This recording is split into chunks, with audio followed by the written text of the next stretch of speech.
श्री गणेश शारद सद्गुरु मंगलमूर्तिभ्यो नमः।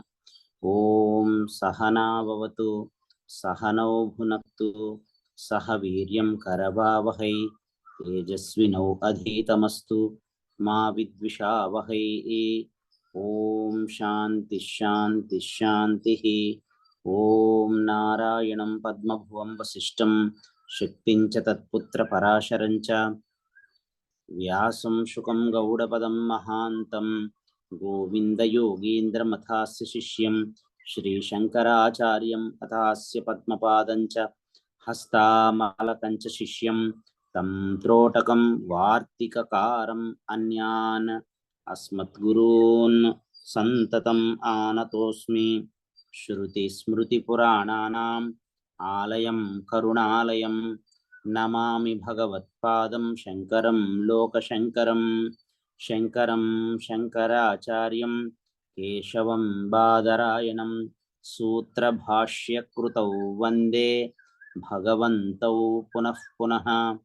ईश्वरो गुरुरात्मेति मूर्तिभेदविभागिने व्योमवद्व्याप्तदेहाय श्रीदक्षिणामूर्तये नमः।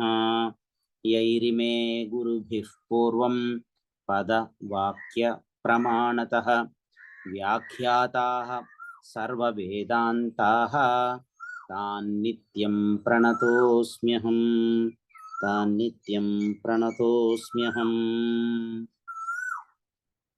పంచకోశములు యొక్క విచారణ. పంచకోశముల యొక్క విచారణ. ముకుళించిన కమలమునందలి రేకులు కమలమునందలి ఎలా అయితే కప్పిపెట్టిన విధంగా హృదయంలో ఉన్నటువంటి పరమాత్మని ఈ శరీరము మనస్సు బుద్ధి అనేటువంటి ఈ ఉపాధులు కప్పిపెట్టి ఉంచటం చేత ఈ శరీరాదులకు ఈ శరీరము మనస్సు బుద్ధి అనేటువంటి వీటికి కోశములు అని పేరు ఏర్పడింది. పంచకోశములు అంటే ఇక్కడ కోశము అనగా మొగ్గ అని అర్థం. కోశం అంటే మొగ్గ అని అర్థం. పరమాత్మ యందు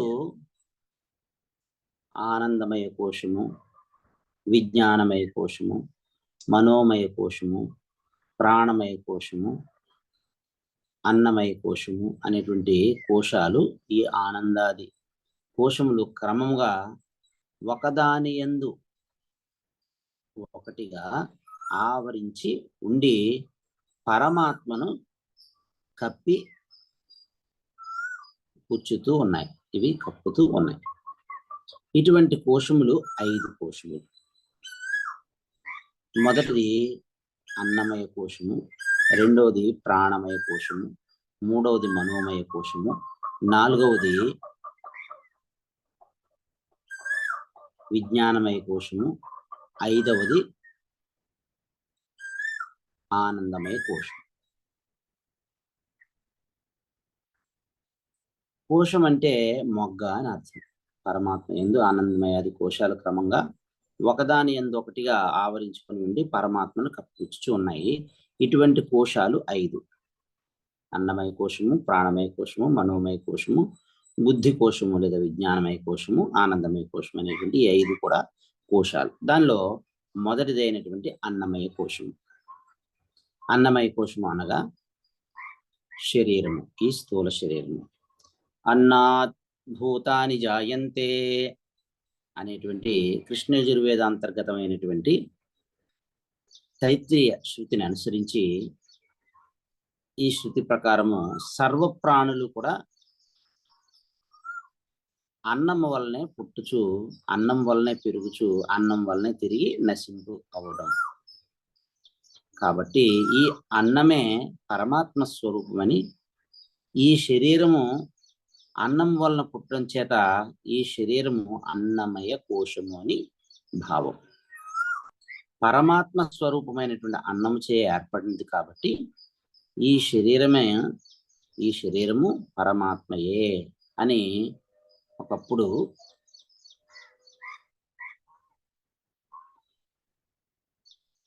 అనిపించుకున్నారు. ఇది పరమాత్మ. ఈ శరీరం, ప్రాణం, ఈ అన్నమయ శరీరం కూడా పరమాత్మయే అని అనిపించుకున్నారు. ఇంద్రుడు అలాగే బలి చక్రవర్తి కూడా పరమాత్మ స్వరూపాన్ని తెలుసుకోవడానికై చతుర్ముఖ బ్రహ్మలోకానికి వెళ్ళి అక్కడ ప్రజాపతి బ్రహ్మని 32 సంవత్సరాల పాటు పూజించి సేవించి ఆ ప్రజాపతి బ్రహ్మమును మెప్పించే తత్వాన్ని తెలపమని ఇంద్రుడు బలి చక్రవర్తి కోరటం జరిగింది. అప్పుడు ఆ పరమేష్ఠి అయినటువంటి ఆ ప్రజాపతి బ్రహ్మ ఇంద్రుడికి బలి చక్రవర్తికి క్రమంగా ఈ తత్వాన్ని తెలియచెప్పవచ్చు, ఎరిగింపవచ్చు అని ఊహతో అక్షిగతుడు అంటే ఈ కంటి కుడి కంటి అందలి పురుషుడు ఎవరైతే ఉన్నారో ఈ అక్షిగత పురుషుడు, అక్షిస్థ పురుషుడు అతడు పరమాత్మయే అని వారికి ఉపదేశం చేశారు. అక్షిస్థ పురుషుడు ఈ కుడి కంటిలో ఉండేటువంటి చూడటానికి ఆధారమైనటువంటి ఈ పురుషుడు, ఆదిత్య మండలస్థ పురుషుడు ఇద్దరు కూడా పరమాత్మయే. ఈ అక్షిస్థ పురుషుడు పరమాత్మయే అని బలి చక్రవర్తికి ఇంద్రుడికి చతుర్ముఖ బ్రహ్మ వారికి తత్వాన్ని తెలియజేశారు, ఉపదేశం చేశారు. బలి చక్రవర్తి ఈ ఉపదేశంతో సంతోషపడి సంతృప్తిపడి అతి త్వరగా అంటే వెంటనే నాకు ఈ ఉపదేశం దొరికింది అని ఆయన తన లోకానికి వెళ్ళి అక్కడ రాక్షసులందరినీ కూడా పిలిపించి సభ ఏర్పాటు చేసి ఆ నిండు కొలువులో వారందరికీ కూడా బలి చక్రవర్తి ప్రజాపతి బ్రహ్మగారు చేసినటువంటి ఉపదేశాన్ని గురించి ఈ విధంగా చెప్తున్నారు. ఓ రాక్షసులారా, నేను పరమాత్మను తెలుసుకోవడానికే చతుర్ముఖ బ్రహ్మగారి దగ్గరికి బ్రహ్మలోకానికి వెళ్ళాను. వెళ్ళి అక్కడ నేను ఈ తత్వాన్ని తెలియచేయమని, నాకు ఎరిగింప చేయమని ప్రజాపతి బ్రహ్మను నేను కోరటం జరిగింది. అప్పుడు నేను అక్కడ 32 సంవత్సరాలు ఆయనకి చేసినటువంటి సేవకు మెచ్చి చతుర్ముఖ బ్రహ్మగారు నాకు ఉపదేశం చేశారు. అక్షి అంటే ఈ కంటి ఎందలి ఎవరైతే అక్షిగతుడైనటువంటి పురుషుడు ఉన్నారో ఆయన పరమాత్మయ్య అని నాకు ఆయన ప్రజాపతి బ్రహ్మగారు నాకు తత్వాన్ని బోధించారు అని చెప్పారు. అంటే అక్షిగత పురుషుడు అనగా ఈ నేత్రమునందు అంటే ఈ నేత్రంలో బయట ఉండేటువంటి దృశ్యము ప్రతిబింబిస్తుందో ఈ ప్రతిబింబించేటువంటి పురుషుడు కదా అని అర్థం చేసుకున్నారు. కాబట్టి నేత్రములో ఈ నేత్రమున కనిపించేటువంటి ప్రతిబింబము ఎదుటివాని శరీరమే కాబట్టి ఈ శరీరమునే పరమాత్మగా తలచి దానినే ఆ రాక్షసులకు ఉపదేశించాడు బలి చక్రవర్తి. అంటే శరీరం దృఢంగా ఉంటే ఇక్కడ మన ఈ భోగాలు అనేటువంటిది మనకి కుదురుతుంది అని, ఈ భోగం కలదని చెప్పారు. అంటే శవాన్ని పూజించిన ఎడల ముక్తి కలుగును అని ఆ రాక్షసులకు బలి చక్రవర్తి ఉపదేశించాడు. అంటే ఆయన అర్థం చేసుకోవడమే తప్పు అర్థం చేసుకున్నాడు. అర్థం చేసుకుని దానిని వారికి ఈ శవాన్ని పూజించినట్లయితే ముక్తి కలుగుతుంది అని ఆ రాక్షసులకు బలి చక్రవర్తి ఉపదేశించి ఉన్నాడు. ఈ సంప్రదాయమే ఇప్పటికీ కూడా అక్కడక్కడ కనబడుతూ ఉంది. దీన్ని రాక్షస ఆచారము అని అంటారు.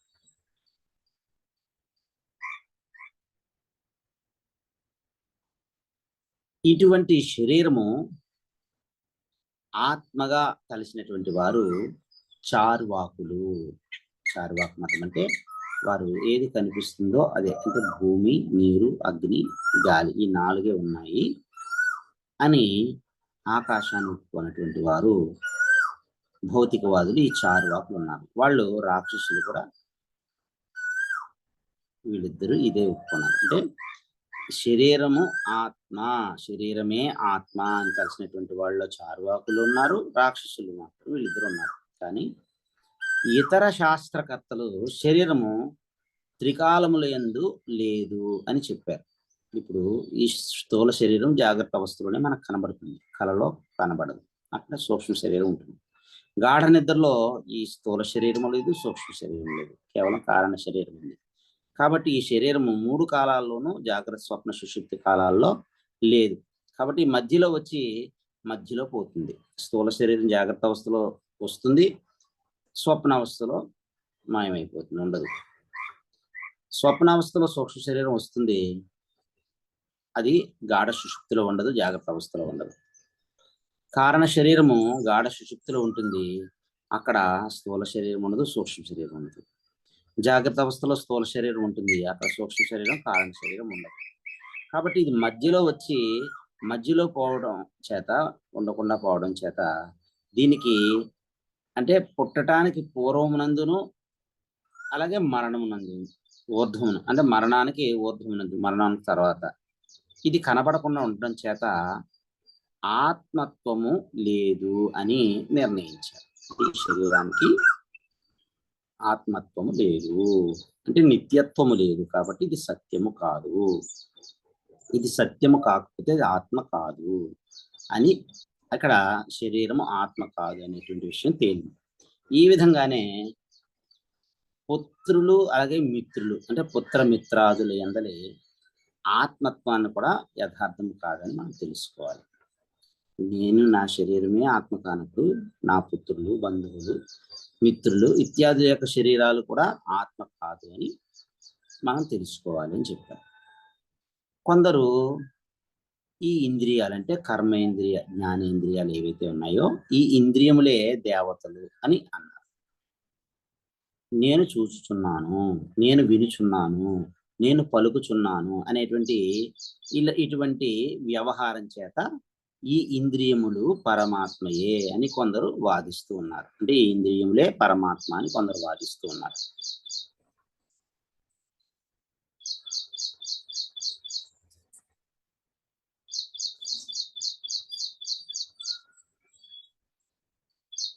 అందుకని ఇప్పుడు రెండవది ప్రాణమయ కోశము, ప్రాణకోశము. అంటే ఇంద్రియములే పరమాత్మ అని వాదించేటువంటి వారిని ప్రాణాత్మవాదులు ఈ విధంగా ప్రశ్నిస్తూ ఉన్నారు. ఇంద్రియములే ఆత్మ అనేటువంటి వాళ్ళని ప్రాణాత్మవాదులు అని అంటారు. అలాంటి ప్రాణాత్మవాదుల్ని ఈ విధంగా ప్రశ్నిస్తూ ఉన్నారు.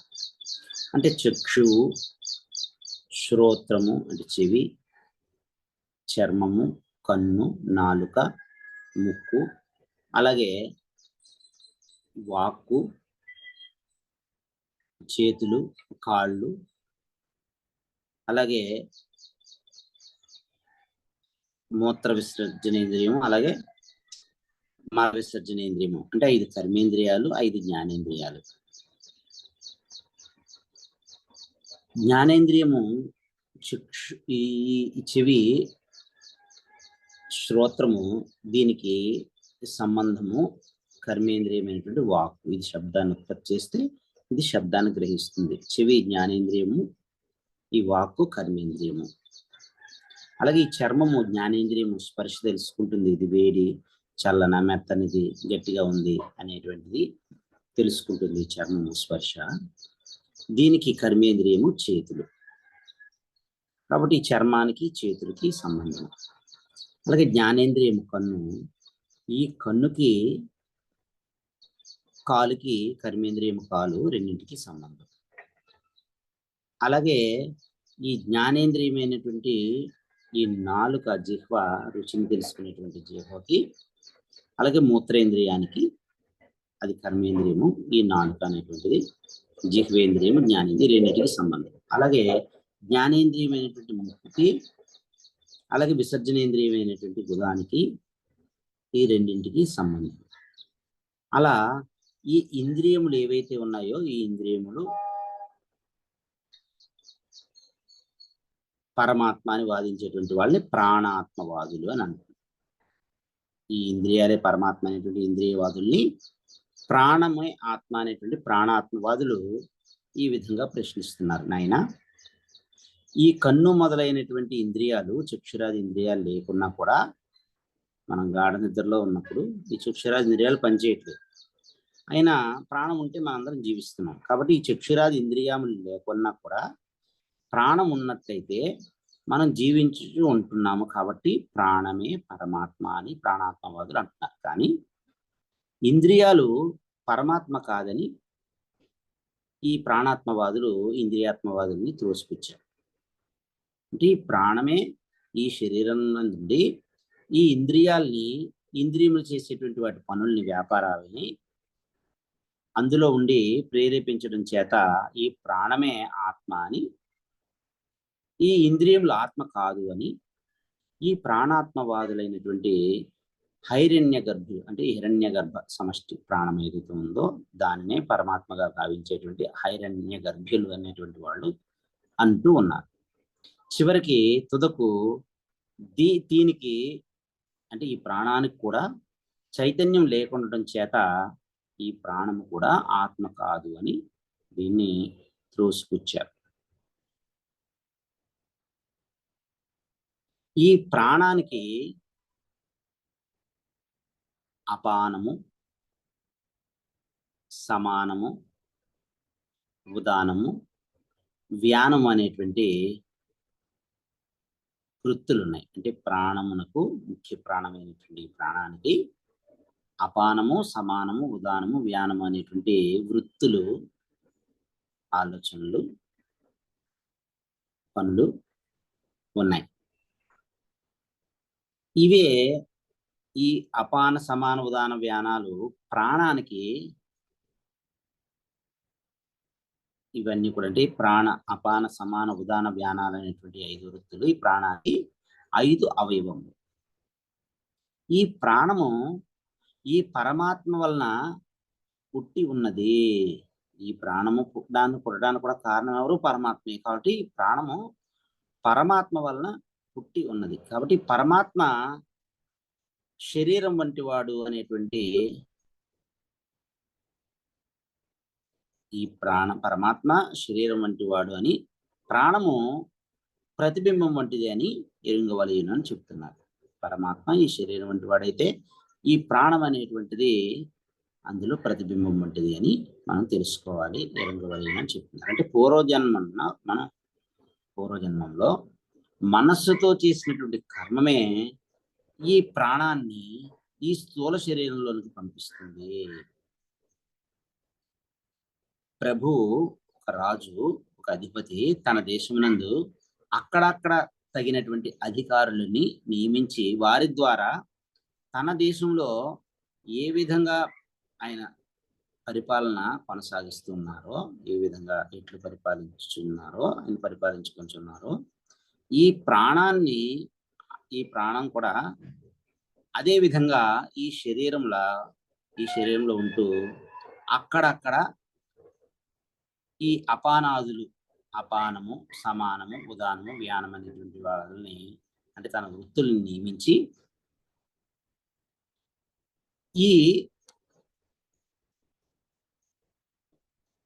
శరీరం వంటి దేశంలో తన పరిపాలన చేస్తూ ఉన్నది. ఈ ప్రాణము ఇదే విధంగా ఈ శరీరంలో అక్కడక్కడ ఈ అపానము, సమానము, ఉదానము, వ్యానం అనేటువంటి తన వృత్తుల్ని నియమించి ఈ శరీరం, ఈ ప్రాణం అనేటువంటిది ఈ శరీరంలో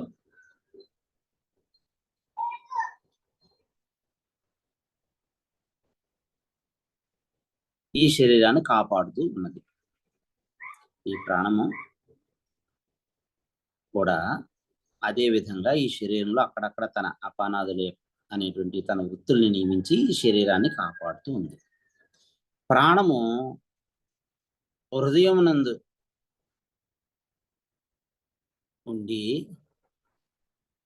నాసిక నుండి శ్వాసను నడుపుతూ ఈ ఘ్రాణ రంధ్రముల ద్వారా, అంటే ఈ ముక్కు యొక్క రంధ్రముల ద్వారా శిరస్సులోనికి ప్రవేశించి శిరోగతములైనటువంటి నేత్రాది సప్తరంధ్రములు, అంటే 2 కళ్ళు, 2 చెవులు, 2 ముక్కులు, 1 నోరు, మొత్తం 7 రంధ్రములు, సప్తరంధ్రములందు ప్రవేశించి 7 విధములు అవుతాయి. ఈ విధంగా ఈ శిరోరంధ్రములందు సంచరించేటువంటి ఈ సప్తవిధ ప్రాణవాయువుల్ని సప్త సూర్యులు అని పెద్దలు మనకి చెప్పడం జరిగింది. పెద్దలు అన్నారు. సప్తశీర్షణ్యాః ప్రాణాః సూర్యాః ఇది ఆచార్యాః అనేటువంటి ఈ అథర్వ వేద శృతిని వేదవాక్యాన్ని అనుసరించి ఈ శిరోగత రంధ్రముల యందు సంచరించేటువంటి ఈ సప్త వాయువులే సూర్యులు అని, ఈ సప్త వాయువుల్ని సంచరించే ఈ శిరస్సే సూర్యమండలం అని, దీనినే యోగులు భేదించుకుని పోదురని, అంతేకాని ఈ ఆకాశములో ఉన్నటువంటి సూర్యుని ఎవ్వరు కూడా ఏమీ చేయచాలని ఇక్కడ తెలియవలేను అని మనకి తెలియజేస్తున్నారు. సప్తశీర్షణ్యాః ప్రాణాః సూర్యాః అనేటువంటి శృతి ద్వారా ఆచార్యులు చెప్పారు.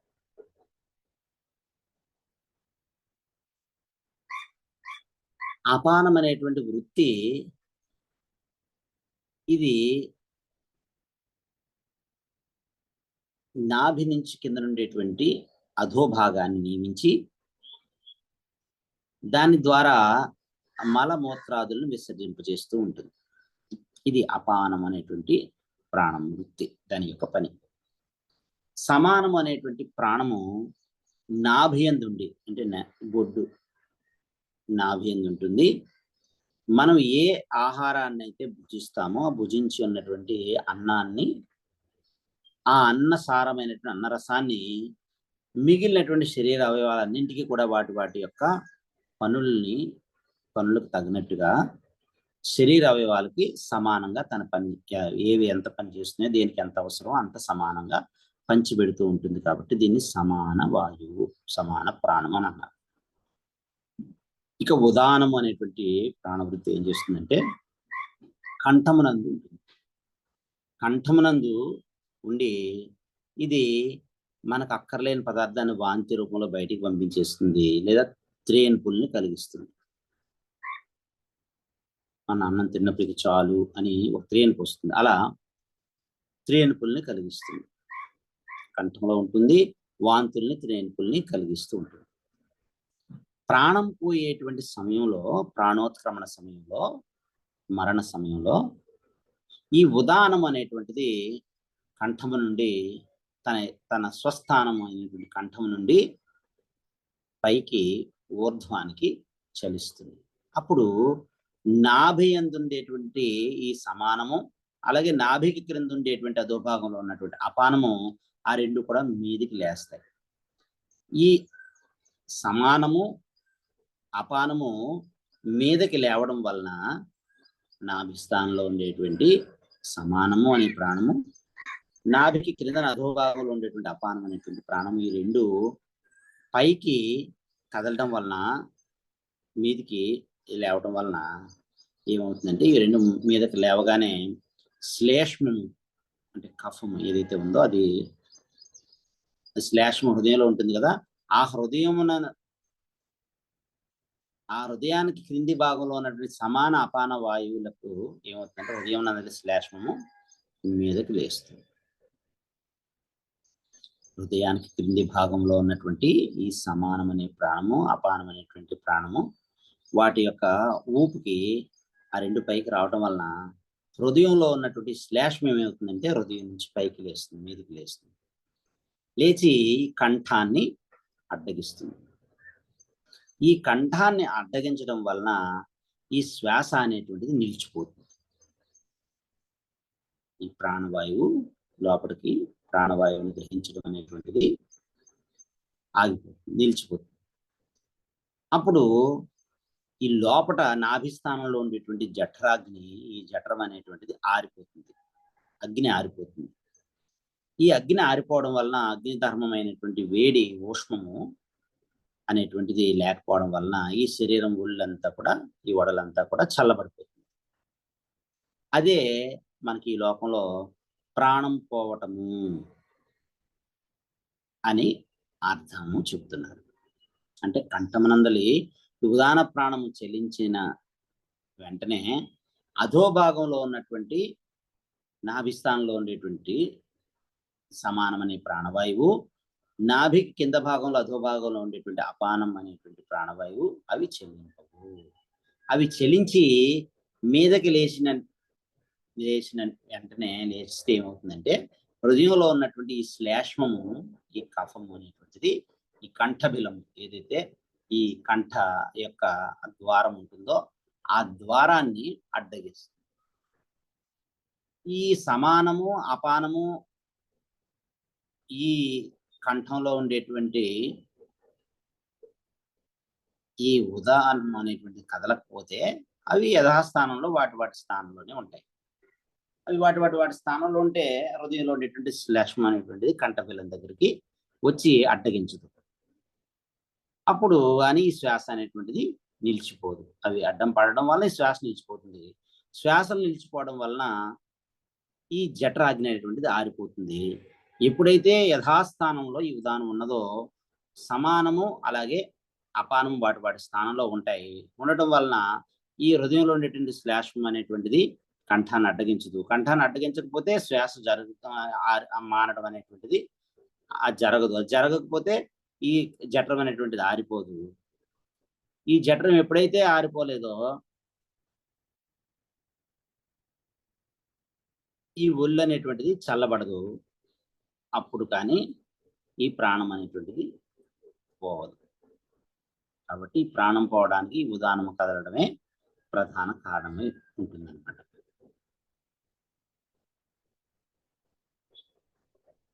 అందువలన ఉదానం యథాస్థానంలో ఉంటే ఈ ప్రాణం అనేటువంటిది కదలడానికి వీలు లేదు. కాబట్టి ఈ ఉదానం అనేటువంటి ప్రాణం పోయినప్పుడు మనకి వాంతులు, బ్రేవ్ అని తేనుపులు అవి పుట్టిస్తూ ఉంటుంది. అంటే ఎక్కిళ్ళు కలిగిస్తుంది. అంటే ఈ ఎక్కిళ్ళు వచ్చినా, తేనుపులు వచ్చినా, వాంతులు వచ్చినా అప్పుడు ఆ ఉదానం అనేటువంటిది పనిచేస్తూ ఉన్నది అని తెలుస్తుంది అన్నమాట. ఇది ఈ ఉదానం అనేటువంటి ప్రాణాన్ని గురించి. ఇప్పుడు వ్యానము అనేటువంటి ప్రాణవృత్తుల గురించి తెలుసుకుందాం. వ్యానము అనేటువంటి ఈ ప్రాణవృత్తి సర్వ శరీరం నందును, శరీరం అంతటా కూడా సంచరించు శరీరానికి బలాన్ని కలిగిస్తూ ఉంటుంది. ఈ శరీరం అంతటా వ్యాపించి ఉండి శరీరాన్ని అంతటిని కూడా బలంగా ఉంచుతుంది. అంటే బలాన్ని కలిగించి మనకి బలం కలిగిస్తూ ఉంటుంది ఈ వ్యానం అనేటువంటి ప్రాణం. అంటే ఈ ప్రాణము, అపానము, సమానము, వ్యానము అనేటువంటి ఈ ప్రాణాది పంచ అవయవాలు కలిగినటువంటి ఈ ప్రాణమయ కోశానికి చైతన్యము లేదు. ఈ చైతన్యం లేకుండా చేత ఈ ప్రాణము అనేటువంటిది, ప్రాణమయ కోశం అనేటువంటిది ఆత్మ కాదు అని త్రోసిపుచ్చారు. ఇది ఆత్మ కాదు, ప్రాణమయ కోశము ఆత్మ కాదు అని దీన్ని నిరాకరించారు, త్రోసిపుచ్చారు. అంటే ప్రాణము ఈ శరీరానికి సర్వాధికారి. ఈ ప్రాణం లేకపోతే ఈ శరీరం అచేతనమై పడిపోతుంది. ఈ ప్రాణమే, ఈ ముఖ్య ప్రాణమే ఇంద్రియాలన్నిటికీ కూడా ప్రభు. ఒకప్పుడు ఈ వాక్కు మొదలైనటువంటి ఇంద్రియాలన్నిటికీ కూడా తమ తమ గొప్పతనాల విషయంలో ఒక కలహం వచ్చింది. నేను గొప్ప అంటే నేను గొప్ప అని ఇంద్రియాలన్నీ కూడా, శరీరంలో ఉన్నటువంటివన్నీ కూడా నేను గొప్ప, నా వల్ల ఈ శరీరం నిలబడుతుంది కాబట్టి నేను గొప్ప అని ఇంద్రియాలని తగలాడుకోసాగాయి. కలహం ఏర్పడింది, గొడవ పడుతున్నాయి. ఈ ఇంద్రియ అధిష్టాత్రి దేవతలందరూ కూడా ఒకప్పుడు తమలో తామే ఈ ప్రతి ఇంద్రియానికి ఉండేటువంటి అధిదేవతలు వారిలో వారు మేమే ఘనులము, మేమే గొప్పవాళ్ళమని వాళ్ళు కలహించుకున్నారు, కొట్లాడుకున్నారు, దెబ్బలాడుకున్నారు. అప్పుడు ఈ ప్రాణానికి అధిష్టాత అయినటువంటి ప్రాణదేవుడు లేచి ఈ ఇంద్రియ అభిమాన దేవతలతో ఇలా చెప్పాడు: ఓ ఇంద్రియ అధిష్టాన దేవతలారా, ఓ ఇంద్రియ అధిష్టాన దేవతలారా, మీరెవరూ కూడా అధికులు కారు, మీరెవరూ కూడా గొప్పవారు కారు. మీ ఇంద్రియ దేవతలందరికంట ప్రాణదేవతనైనటువంటి నేనే అధికుడిని. నేనే ఈ ప్రాణాదులైనటువంటి వృత్తులతో ప్రాణ, అపాన, సమాన, వ్యాన ఉదానాలనేటువంటి ఈ వృత్తులతో ఈ శరీరాన్ని పరిపాలిస్తూ ఉన్నాను. కాబట్టి నేనే ఈ శరీరానికి మీకు కూడా ప్రభువుని, మీ అందరికీ పరిపాలకుణ్ణి, మీ అందరికంటే గొప్పవాణ్ణి, మీరు గర్వింపకండి అని మందలించాడు. ఆ ఇంద్రియాభిమాన దేవతలు ఆ ప్రాణదేవుని పలుకుల్ని, ఆ ప్రాణదేవత చెప్పినటువంటి మాటల్ని విశ్వసించలేదు, నమ్మలేదు. అప్పుడు ఆ ప్రాణదేవుడు కోపగించి తనకు ఏమీను ఆధిక్యం లేకపోతే ఈ శరీరంలో ఉండడం ఎందుకని ఆ ప్రాణదేవత తాను ఈ శరీరం నుండి బయటికి వెళ్ళిపోవటానికి ఉద్యమింపగా, అంటే ప్రయత్నించగా, జస్ట్ వెళ్ళిపోదామని చెప్పి లేవడానికి ప్రయత్నించగా ఆ ఇంద్రియ దేవతలందరూ కూడా మిక్కిలి భయపడి ఈ ప్రాణదేవతతో, ఓ ప్రాణదేవత, నీవే మాకు ప్రభువువి, నీవే మాకు దిక్కు, నీవే మాకన్నా గొప్పవాడివి అని చెప్పి వారిని అందరినీ కూడా, ప్రాణదేవతని, వీళ్ళంతా ఇంద్రియ దేవతలందరూ కూడా ప్రాధేయపడ్డారు.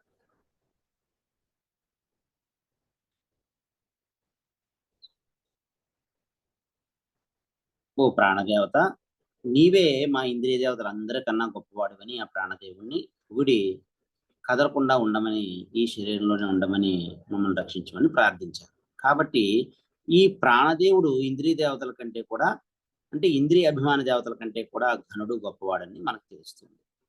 అంటే ఇంద్రియాలన్నీ కూడా నిద్రించిన ఈ ప్రాణం మాత్రము మెలకువగా ఉంటుంది. గాఢ నిద్రలో ఈ ఇంద్రియాలన్నీ కూడా ఈ మనస్సులోకి లయమైపోయినప్పుడు, మనస్సు బుద్ధిలో లయమైనప్పుడు, ఈ బుద్ధి వెళ్ళి ప్రాణంలో లయమైనప్పుడు ఈ ప్రాణదేవత అనేటువంటి దేవత మెలకువగానే ఉంటుంది. అయినా కూడా ఈ ప్రాణానికి సొంతంగా తెలివితేటలు లేవు. ఈ శరీరాన్ని రక్షిస్తుంది, ఇంద్రియాలన్నీ కూడా నియమిస్తుంది, అన్నీ చేస్తుంది. కానీ స్వతహాగా స్వయంగా దీనికి, ప్రాణానికి తెలివితేట, అంటే తన యొక్క ఉనికి, తను ఎవరనేటువంటి ఉనికి జ్ఞానము, అస్తిత్వ జ్ఞానం తనకు లేకపోవడం వలన, ఈ తెలివి తనకు లేకపోవడం చేత ఈ ప్రాణం ఏదైతే ఉందో అది కూడా ఆత్మ కాదు అని నిరూపించారు. అంటే పరమాత్మకి ప్రాణము కేవలం ప్రతినిధి వంటిది. పరమాత్మ యొక్క ప్రతినిధిగా ఈ ప్రాణం ఈ శరీరంలో ఇవన్నీ చేస్తుంది.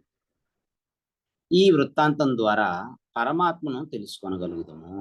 అంటే ప్రాణము వరకు వెళ్ళి ఈ ప్రాణమే పరమాత్మ యొక్క ప్రతినిధి అని, ఈ ప్రాణము ప్రతిబింబమైతే బింబము పరమాత్మ, ఈ విధంగా పరమాత్మ తెలుసుకోగలుగుతాం. కాబట్టే ఈ ప్రాణము అనేటువంటిది ప్రతినిధి అయ్యింది అని మనం ఈ ప్రాణమయ కోశంలో తెలుసుకున్నాం. తరువాతి కోశము మూడవది మనఃకోశము, మనోమయ కోశము. ప్రాణము చైతన్యం లేనిది అవడం చేత ఆత్మ కాదని అన్నారు. కాబట్టి కనుక చేతన వస్తువు, చైతన్య వస్తువు ఆత్మ అనవలసి వచ్చుచున్నది. అంటే ఏది చైతన్యం ఉందో అదే ఆత్మ, చైతన్యవంతమైందే ఆత్మ అని అనవలసి వస్తుంది, తెలుస్తుంది. మనస్సు సర్వాన్ని స్ఫురింపజేస్తుండటం వలన అది చేతనము అనబడుతుంది. అది స్ఫురింపజేస్తుంది, మనకు జ్ఞప్తికి వచ్చేలా చేసి సంకల్పాత్మకమైనటువంటిది, ఇది చేయాలి, ఇది చేయకూడదు అని మనకి స్ఫురణ అనేటువంటిది కలగజేస్తుంది. అందువలన ఇది చైతన్యము, చేతనము అని అనబడుతుంది. మనస్సుకి ఈ యజుర్వేదమే శిరస్సు. ఈ మనస్సునకు యజుర్వేదము శిరస్సు, సామవేదము ఎడమ భాగం, ఋగ్వేదము కుడి భాగం. ఈ వేదముల యందలి విధి రూపమైనటువంటి ఆదేశము ఆత్మ, తప్పనిసరిగా చేయాలి అని విధించేటువంటి విధి రూపమైనటువంటి ఆదేశమే ఆత్మ. ఈ అథర్వ అంగిరసాలు అనేటువంటివి పుచ్చము, తోక అని వేదమే వర్ణించింది. అంటే ఏంటి? మనస్సు చతుర్వేద స్వరూపమని, అన్ని ధర్మాలని ఎరిగినదని భావము మనకి చెప్పారు. ఈ మనస్సే జన్మాన్ని, అంటే బంధనాన్ని, మనస్సే ముక్తిని కలిగిస్తుంది అని చెప్పారు. అంటే మనః ఏవ మనుష్యాణం కారణం బంధమోక్షయోహో అని గీతాచార్యులు కృష్ణ పరమాత్మ చెప్పినట్టుగా ఈ మనస్సే మనల్ని జన్మాన్ని, అంటే బంధనాన్ని, అలాగే ఈ జన్మ రాహిత్యాన్ని, ముక్తిని కూడా కలిగిస్తూ ఉంటుంది. ఈ మనస్సే మనలో నుండి మనం చేసేటువంటి పనులు యందలి యథార్థాలని, ఉద్దేశాల్ని పరికించినప్పుడు ఆయా ఉద్దేశ్యాలకు తగినటువంటి ఫలితాల్ని ఈ మనస్సు ఇస్తూ ఉంటుంది. ఈ ఉద్దేశ్యము అనేటువంటిది అనుసరించే ఫలితాలు కలుగుతాయి అనటము యథార్థం. చేసే పనిని బట్టి కర్మఫలాలు నిర్ణయించబడవు. ఏ ఉద్దేశ్యంతో ఈ కర్మాన్ని మనం ఆచరిస్తున్నామనే దాన్ని బట్టి కర్మఫలం ఉంటుంది అని చెప్పారు. కాబట్టి ఉద్దేశ్యాన్ని అనుసరించి ఏ ఉద్దేశంతో మనం ఆ కర్మలను మనం చేస్తున్నామో ఆ ఉద్దేశాన్ని అనుసరించే ఆ కర్మల యొక్క ఫలితాలు కలుగును అనటం యథార్థము అని తెలియజేశారు. ఈ యొక్క ఈ ఫలితాలు పనులను బట్టి కలగవు. కర్మలను బట్టి, క్రియలను బట్టి ఈ కర్మఫలాలు కలగవు. ఆ ఫలితాల్ని చేసే ఉద్దేశాన్ని అనుసరించి ఫలాలు కలుగుతాయి. ఈ ఫలితాలకి చిత్తశుద్ధియే ప్రధానము. కర్మ చేసేటువంటి కర్మఫలము మనకి మంచి ఫలము కలగాలి అంటే ఆ చిత్తం శుద్ధంగా ఉండాలి. కాబట్టి ఫలితాలకి ఈ చిత్తశుద్ధి ప్రధానమైనటువంటిది. మనస్సును మనం మాయ చేయలేము. మన ఉద్దేశమునందలి విషయాన్ని మనము అంటే మనం చెప్పేటువంటి మాటని, మన యొక్క ఉద్దేశ్యములో ఉండేటువంటి విషయాన్ని మనం చెప్పేటువంటి మాట కూడా ఒకే విధంగా ఉన్నట్లయితే అటువంటి మాటని మనస్సు అంగీకరిస్తుంది. అలాంటి దానికి ఫలితాలను ఇస్తుంది. అంటే త్రికరణ శుద్ధిగా చేసేటువంటి కర్మలకి మనస్సు శుభమైనటువంటి ఫలితాన్ని ఇస్తుంది. అంటే మనస్సు చూసేటువంటిది ఉద్దేశమునే కానీ ఈ మనస్సు అనేటువంటిది కర్మ చేసేటప్పుడు ఏ ఉద్దేశంతో ఈ కర్మ చేస్తున్నాడు అనేది చూస్తుంది. కానీ మనం చేసేటువంటి అపారమైనటువంటి ఎంత డబ్బు ఖర్చు పెడుతున్నాము అనేటువంటి వ్యయాన్ని చూసి ఫలితాలను ఇవ్వదు. మనం ఎంత ఆడంబరంగా చేస్తున్నాము, ఎంత ద్రవ్యాన్ని ఖర్చు పెడుతున్నాము అనేది బట్టి మనకి ఫలితాన్ని ఇవ్వదు. అందుకే భావగ్రాహి జనార్దన ఈ ఉద్దేశంలో ఉండేటువంటి ఋషికములకు ఈశుడు, ఈ ఇంద్రియ అధిష్టాన దేవత అయినటువంటి మనస్సునికి లోపల హృదయంలో ఉన్నటువంటి ఆ పరమాత్మ భావాన్ని గ్రహించి ఫలితాన్ని ఇస్తాడని చెప్పారు. కాబట్టి మనస్సు చూసేటువంటి ఉద్దేశమే కానీ మనం చేసేటువంటి అపారమైనటువంటి వ్యయము, ఖర్చును, ఆడంబరాన్ని చూసి ఫలితాన్ని ఇవ్వదు అని తెలియజేశారు. మనస్సు ఇతరుల రిమార్కుల్ని అంగీకరించదు. వాళ్ళు వీళ్ళు దీనికి ఎంత గొప్ప అంత గొప్ప అని చెప్పినా వాళ్ళు ఇచ్చేటువంటి రిమార్కుల్ని అంగీకరించరు. సర్వాన్ని తెలిసి సర్వాన్ని చూచుచూ ఉండేటువంటి ఈ మనస్సుకి ఇతరుల యొక్క రిమార్కులు ఎందుకు, వాళ్ళ సర్టిఫికెట్లు ఎందుకు? తనే స్వయంగా చూడగలుగుతుంది. తనకే అన్నీ తెలిసినప్పుడు ఇతరులు చెప్పేదే తనకి దాని మీద ఆధారపడాల్సిన అవసరం ఏముంది? కాబట్టి ఇతరుల యొక్క రిమార్కుల్ని, వారి యొక్క గొప్పల్ని, మెప్పుల్ని మనస్సు అంగీకరించదు. ఇతరులు మెచ్చుకున్నంత మాత్రం చేత ఏమీ ప్రయోజనం ఉండదు. అందరూ మెచ్చుకున్నంత దాంతో ఏమీ అంత ప్రయోజనం ఏమి ఉండదు. మన పనులకి, మన ఉద్దేశాలకి మనస్సే అంగీకరించి ఆయా ఫలితాల్ని ఇస్తూ ఉంటుంది. అందుకని యద్భావం తద్భవతి అని చెప్పారు. ఈ మనస్సు ఎల్లప్పుడూ కూడా ఈ జ్ఞానేంద్రియములు, కర్మేంద్రియములతో కూడి, అంటే జ్ఞానేంద్రియములు అంటే ఈ శబ్దాన్ని గ్రహించేటువంటి చెవి, స్పర్శను గ్రహించేటువంటి చర్మము, రూపాలను గ్రహించేటువంటి కళ్ళు, రుచిని గ్రహించేటువంటి నాలుక, జిహ్వ, అలాగే వాసన తెలుసుకునేటువంటి ముక్కు, అలాగే ఈ శబ్దాన్ని కర్మేంద్రియమైనటువంటి వాక్కు, ఈ చర్మానికి కర్మేంద్రియమైనటువంటి చేతులు, ఈ కళ్ళకి కర్మేంద్రియాలైనటువంటి కాళ్ళు, ఈ రుచికి, ఈ జిహ్వకి కర్మేంద్రియమైనటువంటి ఉపస్థ అంటే మూత్ర సృజనేంద్రియము, అలాగే ఈ వాసన ముక్కుకి కర్మేంద్రియమైనటువంటి గుదము, మలద్వారం, మల విసర్జనేంద్రియం. ఈ 5 జ్ఞానేంద్రియాలు, 5 కర్మేంద్రియాలతో ఈ కామ క్రోధాదులతోను, అంటే కామము, క్రోధము, లోభము, మోహము, మదము, మాత్సర్యాలతోనూ, అలాగే దయ, శాంతి, ఔదార్యము, ఈ ప్రభృతులైనటువంటి సద్గుణాలతో కూడా నిండు కొలువై ఈ మనస్సు ఉంటుంది. కాబట్టి మనస్సుకి జ్ఞానేంద్రియాలన్నీ కూడా ఒక టెలిగ్రామ్ ఆఫీస్ లాంటిది. ఈ మనస్సుకి జ్ఞానేంద్రియాలన్నీ కూడా టెలిగ్రామ్ ఆఫీస్ లాంటిది. ఈ జ్ఞానేంద్రియాలు ఎంతసేపు కూడా బయటి విషయాల్ని లోనకు చేరుస్తూ ఉంటాయి. లోనికి ప్రవేశించినటువంటి ఆయా విషయాలకు సంబంధించినటువంటి శాంతి ఆది సుగుణములతో కానీ, క్రోధాది దుర్గుణంతో కానీ చెలరేగి మనస్సు యొక్క మెజారిటీ సంపాదించి మనస్సు ద్వారా కర్మేంద్రియములు అనేటువంటి సేవకులకి ఆర్డర్ వేయించి, కర్మేంద్రియాలు అనేటువంటి ఈ సేవకులకి ఆర్డర్ వేయించి ఆయా గుణాలు తమ తమ పనులను పూర్తి చేయించుకుంటూ ఉంటాయి. కాబట్టి గుణముల యొక్క మెజారిటీని బట్టి మనస్సు అనేది పనిచేస్తుంది.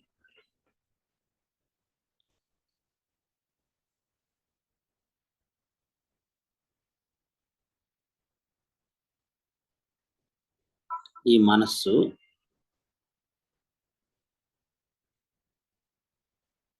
ఆర్డర్ వేస్తూ ఉంటుంది. కాబట్టి ఈ మనస్సు అనేటువంటిది మంచి గుణాలని అలవర్చుకునేట్ల అవన్నీ కూడా మంచి పనులే చేయించడానికి తగిన అవకాశం ఇస్తుంది. ఒకవేళ మనస్సు సత్వరజస్తమో గుణాలను అనుసరించి పని చేస్తూ ఉంటుంది. ఈ మనస్సు అనేటువంటిది సత్వ గుణము, రజోగుణము, తమో గుణము అనేటువంటి గుణాలను అనుసరించి పనిచేస్తుంది. మనస్సు వద్ద సత్వగుణం హెచ్చుగా ఉన్నట్టయితే, మనస్సు దగ్గర సత్వగుణాలు ఎక్కువగా ఉన్నట్టయితే ఆ సత్వగుణాలే మెజారిటీలోకి వచ్చి మనస్సు చేత మంచి పనులనే చేయిస్తూ ఉంటుంది. మనస్సు వద్ద దుర్గుణాలు హెచ్చుగా ఎక్కువగా ఉన్నట్లయితే ఆ మనస్సు దుర్వ్యాపారాలనే, చెడ్డ పనుల్ని, చెడ్డ కార్యకలాపాలని చేయిస్తూ ఉంటుంది. కాబట్టి మనం నిత్యము సత్వగుణాలని అభివృద్ధి పరుచుకుని ఆహారాల్ని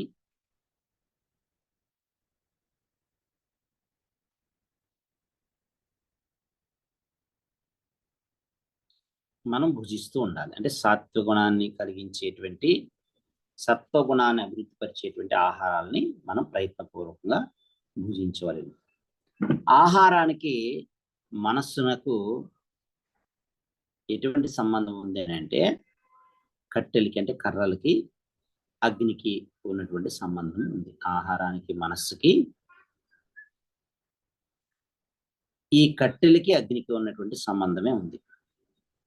మనస్సు అనేటువంటిది అన్నమయము. అంటే అన్నం ఎలాంటి అన్నం అయితే అలాంటి మనస్సు ఆరో వంతు, మనం తిన్న ఆహారంలో సారం ఆరో వంతు మనస్సు సంకల్ప వికల్పాత్మకమైన మనస్సు అవుతుంది. కాబట్టి మనస్సు అన్నమయం. కాబట్టి అన్నమయానికి మనస్సునకి సంబంధం ఉంది. అన్నమయగం హి సౌమ్య మనః, ఆపోమయ ప్రాణః, తేజోమయీ వాక్ అని మనకి సామవేదాంతర్గతమైనటువంటి ఛాందోగ్యోపనిషత్తు మనకు తెలియజేస్తుంది. అంటే సామవేదం మనకి అన్నమయగం హి సౌమ్య మనః, ఆపోమయ ప్రాణః, తేజోమయీ వాక్ అని సామవేదం మనకు తెలియజేస్తుంది. అంటే దీని అర్థం ఏంటంటే, మనస్సు అన్నమయమని, ప్రాణము జలమయమని, వాక్కు తేజోమయమని దీని అర్థం. మనస్సు అన్నమయం అవుతుందంటే, అన్నం ఎలాంటి అన్నం తింటామో అలాంటి మనస్సు తయారవుతుంది. జలము పానీయము, నీరు మనం త్రాగే నీరు ప్రాణం అవుతుందని, అలాగే ఈ వాక్కు, ఈ అగ్ని వేడి ఏదైతే ఉందో అది వాక్కు అవుతుందని దీని అర్థాన్ని చెప్పారు. దీని గురించి శరీర ఉత్పత్తి క్రమంలో విపులంగా మనకి తెలుసుకున్నాము. తార్కికులే అయినటువంటి వారంటే యుక్తి కలిగినటువంటి వాళ్ళు, యుక్తి ద్వారా సర్వాన్ని సాధిస్తాము అనుకునేటువంటి ఈ తార్కికులు యొక్క మనస్సు నిత్య ద్రవ్యము అన్నారు. వాళ్ళ దృష్టిలో మనస్సు నిత్య ద్రవ్యమని, అన్నమయము కాదని వాళ్ళు వాదించు ఉంటే, ఇక్కడ అంగార దృష్టాంతం ద్వారా, అంగారం అంటే బాగా వెలిగేటువంటి బొగ్గు, ఒక కట్టెని కాల్చినప్పుడు అది నీళ్లు పోసి చల్లారబెట్టినప్పుడు నల్లగా అవుతుంది. ఆ బొగ్గుని మరలా వెలిగించినప్పుడు ఎర్రగా అది అగ్ని వేడిగా మనకు కనబడుతుంది. అలాంటి దాన్ని అంగారము అని అంటారు. అలాంటి అంగార దృష్టాంతము ద్వారా వెలిగేటువంటి ఎర్రగా ఉండేటువంటి బొగ్గుని దృష్టాంతము ద్వారా, దాని ఉదాహరణ ద్వారా వారి వాదనని, తార్కికుల యొక్క వాదనని, ఈ మనస్సు నిత్య ద్రవ్యము అనేటువంటి వాదనాన్ని ఖండించి ఉన్నారు. నిప్పు, అక్కడ ఉండేటువంటి అగ్ని అంతా కూడా ఆరిపోయినప్పుడు, అంటే నిప్పు అంతా కూడా ఆరిపోటుకు సిద్ధంగా ఉన్నప్పుడు మరలా 2 కట్టెల్ని కానీ, అక్కడ ఊక కానీ ఏదైనా తీసుకొచ్చి అక్కడ పెట్టినట్టయితే అందులో ఉండేటువంటి చిన్న అగ్ని కూడా ఏం చేస్తుంది, ఆ అగ్ని మరలా రాజుకుని బయటికి స్ఫుటమవుతుంది, మనకు మళ్ళీ కనబడుతుంది. అంటే ఏంటి, కట్టెలకి అగ్నికి ఎలాంటి సంబంధం ఉందో మనస్సుకి ఈ కట్టెలకు అటువంటి సంబంధం ఉందని తెలుసుకోవాలి. సామవేదాంతర్గతమైనటువంటి ఛాందోగ్యోపనిషత్తులో శ్వేతకేతు ఒకప్పుడు 15 రోజుల పాటు భుజించడం, అన్నం తినడం మాని నీరసించి తాను వల్లించినటువంటి వేదాన్ని కూడా ఉచ్చరించడానికి శక్తి లేనివాడు అయిపోయాడు.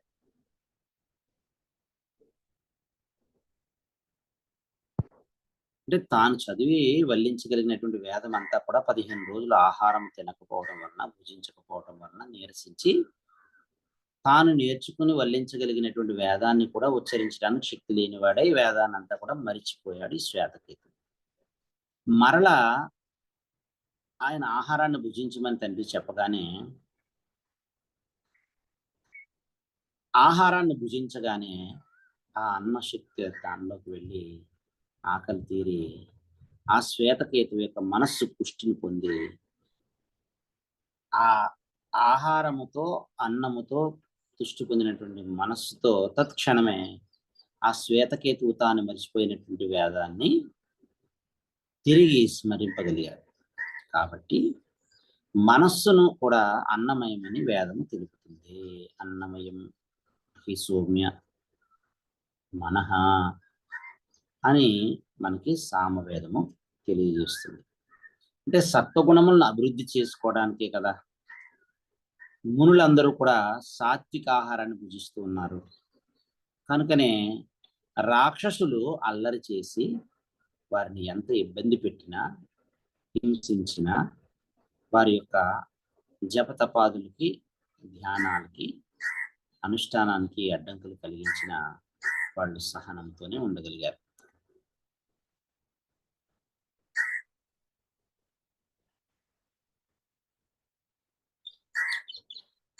ఆ రాక్షసులు ఎంత అల్లరి చేసినా కూడా మునులందరూ కూడా వాళ్ళ తపోధనాన్ని, ఇది తపస్సు చేసినటువంటి తపఫలం అంతా కూడా, తపోధనం అంతా కూడా వ్యయమవుతుంది అనేటువంటి భీతి చేత, భయం చేత ఆ రాక్షసులు పెట్టేటువంటి అల్లరి చేష్టలన్నింటినీ కూడా చాలా కాలం సహించగలుగుతూ ఉన్నారు. ఈ సహనశీలత ఈ మునులకు, మహర్షులకు వారి యొక్క ఆహారం వల్లనే వారికి సంప్రాప్తమైనది అని తెలియవలేను అని మనకు తెలియజేస్తుంది. ఈ విధంగానే రాజస ఆహారం వలన రజోగుణము, తామస ఆహారం స్వీకరించడం వలన తమో గుణము కూడా అధికమవుతుంది అని చెబుతున్నారు. ఈ సాత్విక, రాజసిక, తామసిక గుణాల మెజారిటీని అనుసరించే మనస్సు ఈ ఆర్డర్లు మిగిలినటువంటి ఇంద్రియ దేవతలకి ఆర్డర్లు వేస్తూ ఉంటుంది. సత్వగుణము తెలుపు రంగు అని, రజోగుణము ఎరుపు రంగు అని, తమో గుణము నలుపు రంగు అని చెప్తున్నారు.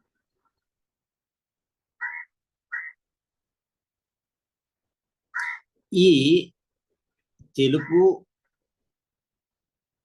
ఎరుపు, నలుపు అనే 3 గుణాలతో సత్వరజో తమో గుణాలు చెప్పి ఈ 3 గుణాలను కూడా తాత్కాలికమైనవే, మాయా కల్పితంలే అని చెప్తున్నారు. ఈ సత్వగుణ రజోగుణ తమో గుణాలు వీటి ద్వారా చెప్పేటువంటి తెలుపు ఎరుపు నలుపు అనేటువంటివి ఇవన్నీ కూడా మాయా కల్పితంలే. ఈ సత్వగుణము రజోగుణం తమో గుణం ఇవన్నీ కూడా మాయా కల్పితంలే అని చెప్పారు. తేజస్సు అంటే అగ్ని, అప్ అంటే నీళ్లు, అన్నము అంటే పృథివీ. తేజో అప్ అన్నములు అనేటువంటి ఈ మూడు మహాభూతముల నుండి, అగ్ని జలము పృథివీ అనేటువంటి ఈ మూడు మహాభూతముల నుండి ఈ మూడు గుణములు సత్వ రజో తమో గుణాలు ఈ మూడు కూడా ఈ మూడు వర్ణాలని మూడు రంగుల్ని కలిగినవి అని చెప్పారు. తేజస్సు ఎర్రగా ఉంటుంది, జలము తెల్లగా ఉంటుంది, భూమి నల్లగా ఉంటుంది. అనగా జలము నుండి సత్వగుణం కలిగిందని, అగ్ని నుంచి రజోగుణం కలిగిందని, పృథ్వీ నుంచి తమోగుణం కలిగిందని చెప్పారు. కాబట్టి సత్వగుణం యొక్క రంగు తెలుపని, రజోగుణం యొక్క రంగు అగ్ని నుంచి ఏర్పడిన కారణం చేత ఎరుపు అని, తమోగుణము పృథ్వీ నుంచి ఏర్పడింది కాబట్టి భూమి యొక్క రంగు నలుపు కాబట్టి తమోగుణం యొక్క రంగు నలుపు అని, ఎరుపు తెలుపు నలుపు అనేటువంటి రంగుల గురించి మనకి తెలియజేశారు. అగ్ని నుంచి రావడం వలన రజోగుణమును ఎరుపని, తమో గుణం భూమి నుండి ఏర్పడిన కారణం వలన నలుపని, ఈ తేజో అప్ అన్నముల నుండియే అంటే ఈ అగ్ని జలము భూమి వీటి నుంచే ఈ అగ్ని జలము భూమి అనేటువంటి ఈ మూడు భూతముల నుంచే సృష్టి ఏర్పడిందని చెప్పారు. జరాయుజములు అని అంటే మావి కప్పబడి జన్మించి పాలు త్రాగేటువంటి జంతువులు, జఠరాగ్ని వేడి భరిస్తూ జీవించేటువంటి జీవులు జరాయుజాలు. అండజములు అంటే నీళ్ళ లాంటి పదార్థంలో ఉండి జన్మించేటువంటివి అండజాలు, గుడ్లు ఇలాంటివి. ఉద్భిజములు భూమిని చీల్చుకుని వచ్చేటువంటివి అంటే బీజాలు, విత్తనాలు. ఇవి మూడు విధాలు. జరాయుజాలు అనేటువంటివి మావి నుంచి పుట్టినటువంటివి. ఈ జరాయుజాలన్నీ కూడా అగ్ని సంబంధమైనటువంటివి. అండజాలన్నీ కూడా గుడ్ల నుండి పుట్టినటువంటివి. ఇవన్నీ కూడా జల సంబంధమైనటువంటివి. ఉద్భిజములన్నీ కూడా భూమి నుండి భూమిని చీల్చుకుని పుట్టినటువంటివి. ఇవన్నీ కూడా భూ సంబంధమైనటువంటివి. ప్రకృతి అనగా మాయ. మాయ నుంచే ఈ పంచమహాభూతములు కూడా పుట్టినాయి. మాయ నుంచే పంచమహాభూతాలు ఆకాశము, వాయువు, అగ్ని, జలము, పృథివీ అనేటువంటివి పుట్టాయి. అంటే తేజస్సు అప్పు అంటే నీళ్లు, అన్నము అంటే పృథివీ అనేటువంటి ఈ మూడు భూతముల నుండి అనగా తెలుపు, ఎరుపు, నలుపు రంగులు గల జలము, అగ్ని, పృథివీ. తెలుపు రంగు జలము, ఎరుపు రంగు అగ్ని, నలుపు రంగు పృథివీ అనేటువంటి ఈ భూతాల నుండి సత్వ రజస్తమో గుణాలు అంటే జలము నుంచి సత్వగుణము, అగ్ని నుంచి రజోగుణము, భూమి నుంచి తమో గుణము. వీటి నుంచి ఈ బీజత్రయములు ఏర్పడ్డాయి. మూడు రకాలైనటువంటి బీజాలు, విత్తనాలు ఏర్పడ్డాయి. వీటన్నింటికి కూడా ప్రకృతియే ప్రధానమైనటువంటిది. కాబట్టి కనుకనే త్రివిధ వర్ణములతో కూడిన అంటే మూడు రంగులతో కూడిన తెలుపు, ఎరుపు, నలుపు ఈ వర్ణములతో కూడినటువంటి ప్రకృతియే త్రిగుణాత్మికమైనటువంటి తేజో అప్ అన్నముగా, అగ్ని జలము అన్నములుగా అవుతూ సత్వరజస్తమో గుణాలను కల్పించుచున్నది. మనకు కనబడేలా చేస్తూ ఉన్నది ఈ ప్రకృతి మాయ. ఈ మనస్సు ప్రకృతి సంబంధాలైనటువంటి ఈ మనస్సు ఏం చేస్తుంది? ప్రకృతి సంబంధములైనటువంటి జలము, అగ్ని, పృథివీ అనేటువంటి ఈ మూడు జలము, అగ్ని, పృథివీ అనేటువంటి ఈ మూడు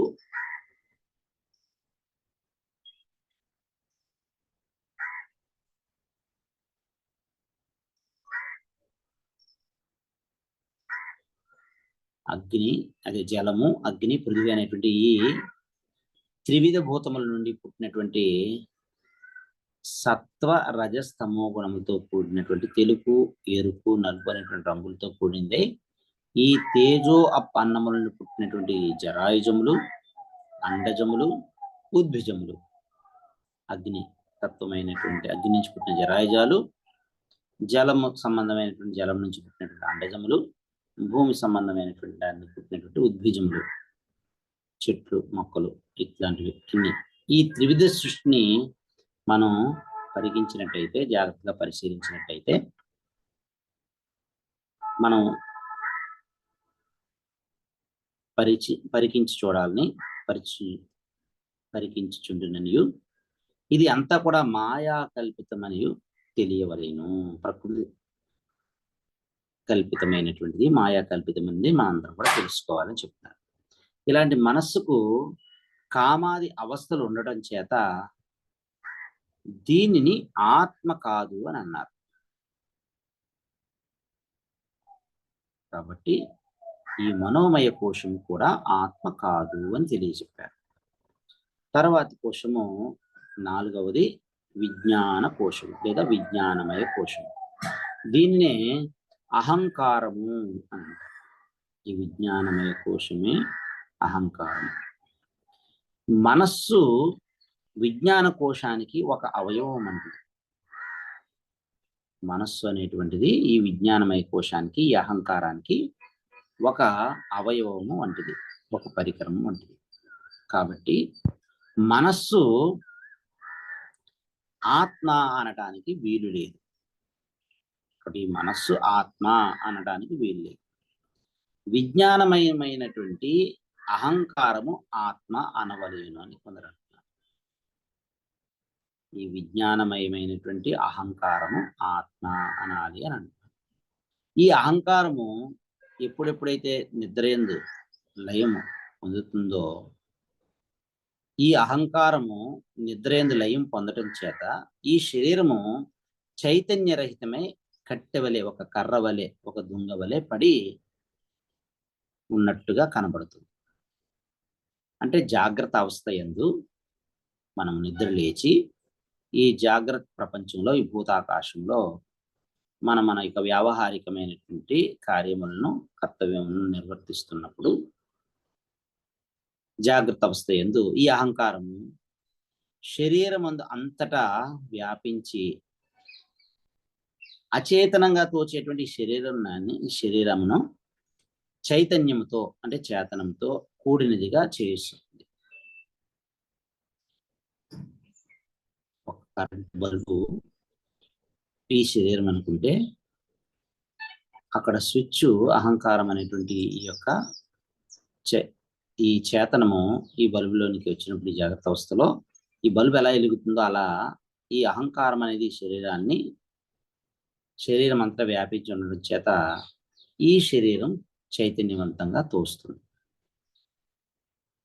ఈ అహంకారానికి అనిర్వాచ్యమైనటువంటి అవిద్యయే ఉపాదానము. దీనికి ముడిసరికి ఏంటి అహంకారానికి అంటే నిర్వచించడానికి అలవి కానటువంటి, అంటే నిర్వచించడానికి అంతు చిక్కనటువంటి అవిద్య, అజ్ఞానమే దీనికి ఉపాదాన కారణము. ఈ అహంకారానికి అనిర్వచనీయమైనటువంటి అవిద్య, అజ్ఞానమే ఉపాదాన కారణము అని చెప్పారు. ఈశ్వర ఆరాధన, ఈశ్వరుని యొక్క ఆధీనమైనటువంటి ఈశ్వరాధీన స్థితియే నిమిత్త కారణము అని చెప్పారు. ఈశ్వర అధీనత ఏదైతే ఉందో, ఆ ఈశ్వరాధీన స్థితి ఏదైతే ఉందో ఆ స్థితియే నిమిత్త కారణము ఈ శరీరానికి అని చెప్పారు. అంటే జ్ఞానశక్తి అలాగే క్రియాశక్తి అనేటువంటి ఈ రెండు కూడా స్వరూపము. జ్ఞానశక్తియు అలాగే క్రియాశక్తి కూడా ఈ రెండు కూడా స్వరూపం. అంటే కర్తృత్వ భోక్తృత్వములే ఇక్కడ కార్యము. కర్తృత్వము అలాగే భోక్తృత్వము ఈ రెండు కూడా ఇక్కడ కార్యములు. సుషుప్తి యందు అంటే గాఢ నిద్ర యందు, మెలకువ కళ లేనటువంటి గాఢ సుషుప్తి, గాఢ నిద్ర యందు ఈ మనస్సు లయము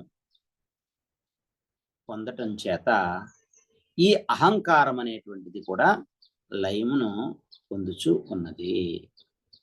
గాఢ సుషుప్తి యందు ఈ మనస్సు లయం చెందడం చేత ఈ అహంకారం కూడా లయమును పొందుతుంది. అంటే క్రియాశక్తి రూపమైనటువంటి ప్రాణము వేరును, అంటే క్రియాశక్తి రూపమైనటువంటి ప్రాణము ప్రాణధర్మాలు వేరు, భోక్తృత్వ రూపమైనటువంటి అహంకారము వేరు అన్నట్లయితే నిద్రయందు అహంకారము లయం నుండి ప్రాణం పనిచేయుచున్నట్లో దోషము లేనే లేదు. గాఢ నిద్రలో ఈ అహంకారం భోక్తృత్వ రూపమైనటువంటి అహంకారం లయం పొంది కర్తృత్వ రూపమైనటువంటి ప్రాణం పనిచేస్తూ ఉంటుంది. కాబట్టి నిద్రయందు అహంకారం లయం నుండి ఆ నిద్రలో ఉన్నప్పుడు ప్రాణం పనిచేస్తూ ఉండటంలో ఏ విధమైనటువంటి దోషము లేనే లేదు అని శృతి మాత మనకు చెప్తున్నారు. ప్రాణాన్ని అహంకారాన్ని ఒకటియే, ప్రాణము అహంకారం కూడా ఒకటియే అన్నట్లయితే ప్రాణాంశాలని మిగిల్చి మిగిలిన అహంకారానికి వెళ్ళినటువంటి అంశములు లయము పొందునని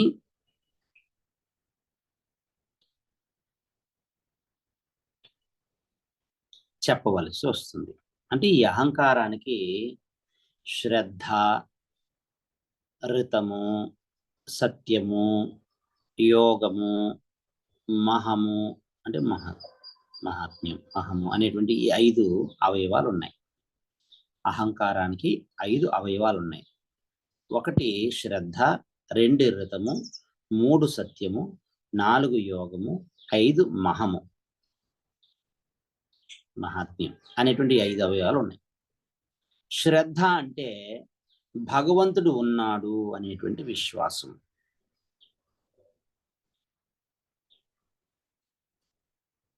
శ్రద్ధ అంటే భగవంతుడు ఉన్నాడు అనేటువంటి విశ్వాసం.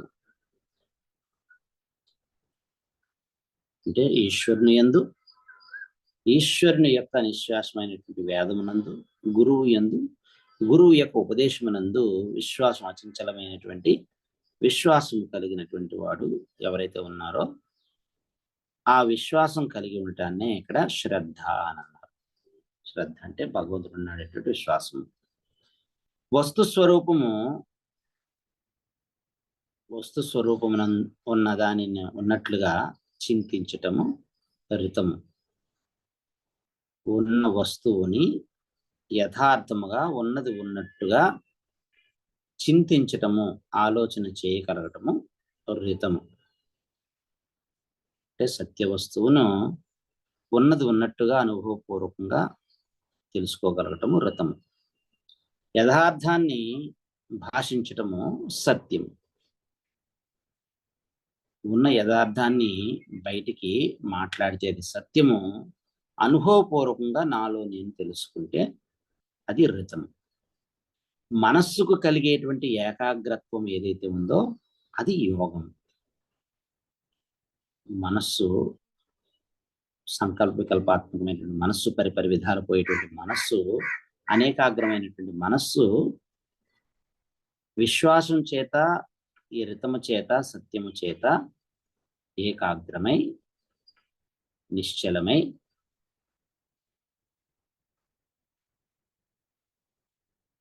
ఆ ఏకాగ్రత వలన పుట్టినటువంటి జ్ఞానము, ఈ అలాంటి కలిగేటువంటి ఏకాగ్రతని ఇక్కడ యోగం అని అన్నారు. మనస్సు కలిగేటువంటి ఏకాగ్రత్వాన్ని యోగం అని చెప్పారు.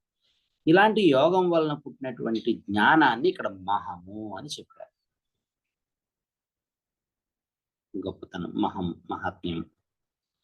ఇటువంటి ఈ 5 అవయవాలతో కూడినటువంటి ఈ అహంకారము శోక సముద్రంలో మునిగి ఉన్న కారణం చేత ఈ అహంకారానికి అప్పుడప్పుడు శోక సముద్రంలో మునిగిపోతుంది. ఇది శోక సముద్రంలో మునిగి ఉన్న కారణం చెప్పని దీన్ని ఆత్మ అనటానికి వీలు లేదు అని చెప్పారు.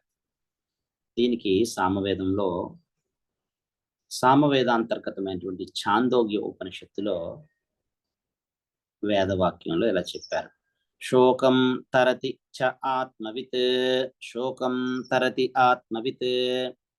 శోకం తరతి చ ఆత్మవిత్ అనేటువంటి ఈ వేదవాక్యాన్ని వలన ఈ అహంకారము శోక సముద్రంలో మునిగి ఉన్నట్లు ఈ శోకము ఆత్మజ్ఞానం వలన పోవునని భావం.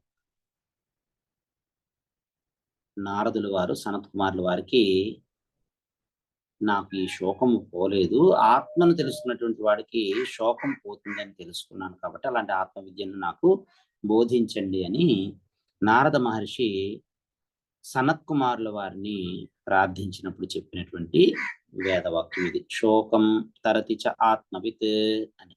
అంటే ఈ శోకము ఆత్మజ్ఞానం వలన మాత్రమే పోవునని భావం. కాబట్టి ఈ విజ్ఞాన కోశానికే జీవుడు, ఈ అహంకారానికే జీవుడు, అహంకారము, బుద్ధి, కర్త, భోక్త అని నామాలు కలిగి ఉన్నాయి. వాడు కర్త అని అన్నా, అహంకారం అని అన్నా, భోక్త అని అన్నా, బుద్ధి అని అన్నా, జీవుడు అని అన్నా, విజ్ఞాన కోశమునకే ఇవన్నీ కూడా వివిధ నామములు అని తెలియజేశారు. ఇప్పుడు 5వ కోశము ఆనందమయ కోశము, ఆనంద కోశము. ఆనందాత్ ఏవ భూతాని జాయంతే తేన జీవనం వేషాం లయశ్చ తత్రతో బ్రహ్మానందో న సంశయః. ఆనందాత్ ఏవ భూతాని జాయంతే తేన జీవనం వేషాం లయశ్చ తత్రతో బ్రహ్మానందో న సంశయః అనేటువంటి ఈ వేదవాక్యాన్ని, ఈ శ్లోకాన్ని బట్టి ప్రతి ప్రాణి కూడా ఆనందము వల్లనే పుట్టుచున్నది అని చెప్పారు. ప్రతి ప్రాణి కూడా ఈ ఆనందము వలననే పుట్టుచున్నది. ప్రతి ప్రాణి ఆనందము వల్లనే పుట్టుచుండెను అని, ఆనందం వల్లనే జీవిస్తూ ఉండునని, ఈ ఆనందం వల్లనే తిరిగి లయమును పొందుచున్నది అని భావము. అంటే ఈ ప్రతి ప్రాణి యొక్క పుట్టుక, స్థితి, లయము, ఈ 3 కూడా ఆనందం వల్లనే కలుగుతున్నాయి. వీటన్నిటికీ కారణం ఆనందమే అని చెప్పారు. కాబట్టే ఈ ఆనందము బ్రహ్మము అని పెద్దలు చెప్తూ ఉన్నారు. ఆనందో బ్రహ్మ, ఈ ఆనందము బ్రహ్మమే అని మనకి పెద్దలు చెబుతున్నారు. ఈ ఆనందానికి ప్రియము, మోదము, ప్రమోదము,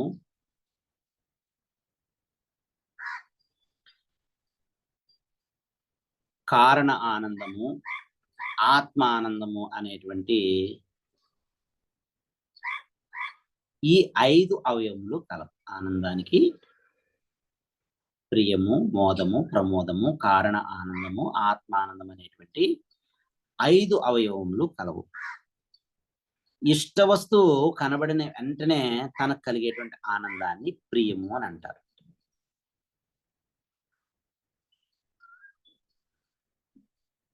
ఒక తండ్రికి లేక లేక కలిగినటువంటి సంతానము, ఒక కొడుకు పుట్టినప్పుడు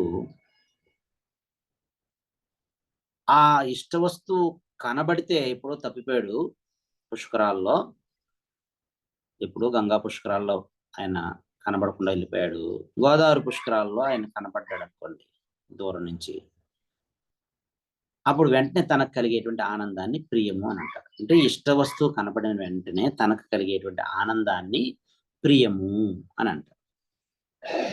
ఆ ఇష్ట వస్తువు దూరంగా చూసినటువంటి గంగా పుష్కరాల్లో తప్పిపోయినటువంటి తన కొడుకు, తన పుత్రుడు తనకి లభించినప్పుడు, ఇష్ట వస్తువు తనకు లభించినప్పుడు కలిగేటువంటి ఆనందాన్ని మోదము అని అన్నారు.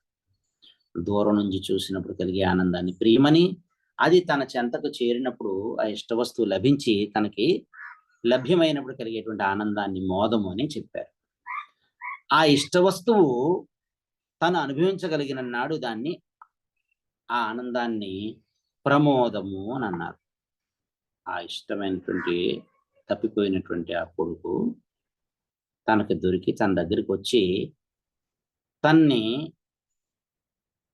కౌగిలించుకుని ఆఘ్రానించినప్పుడు తనకు కలిగేటువంటి, తండ్రికి కలిగేటువంటి ఆనందాన్ని ప్రమోదం అని అన్నారు. అంటే ఇష్ట వస్తువు అనుభవించడం వలన కలిగేటువంటి ఆనందాన్ని ప్రమోదము అని అన్నారు.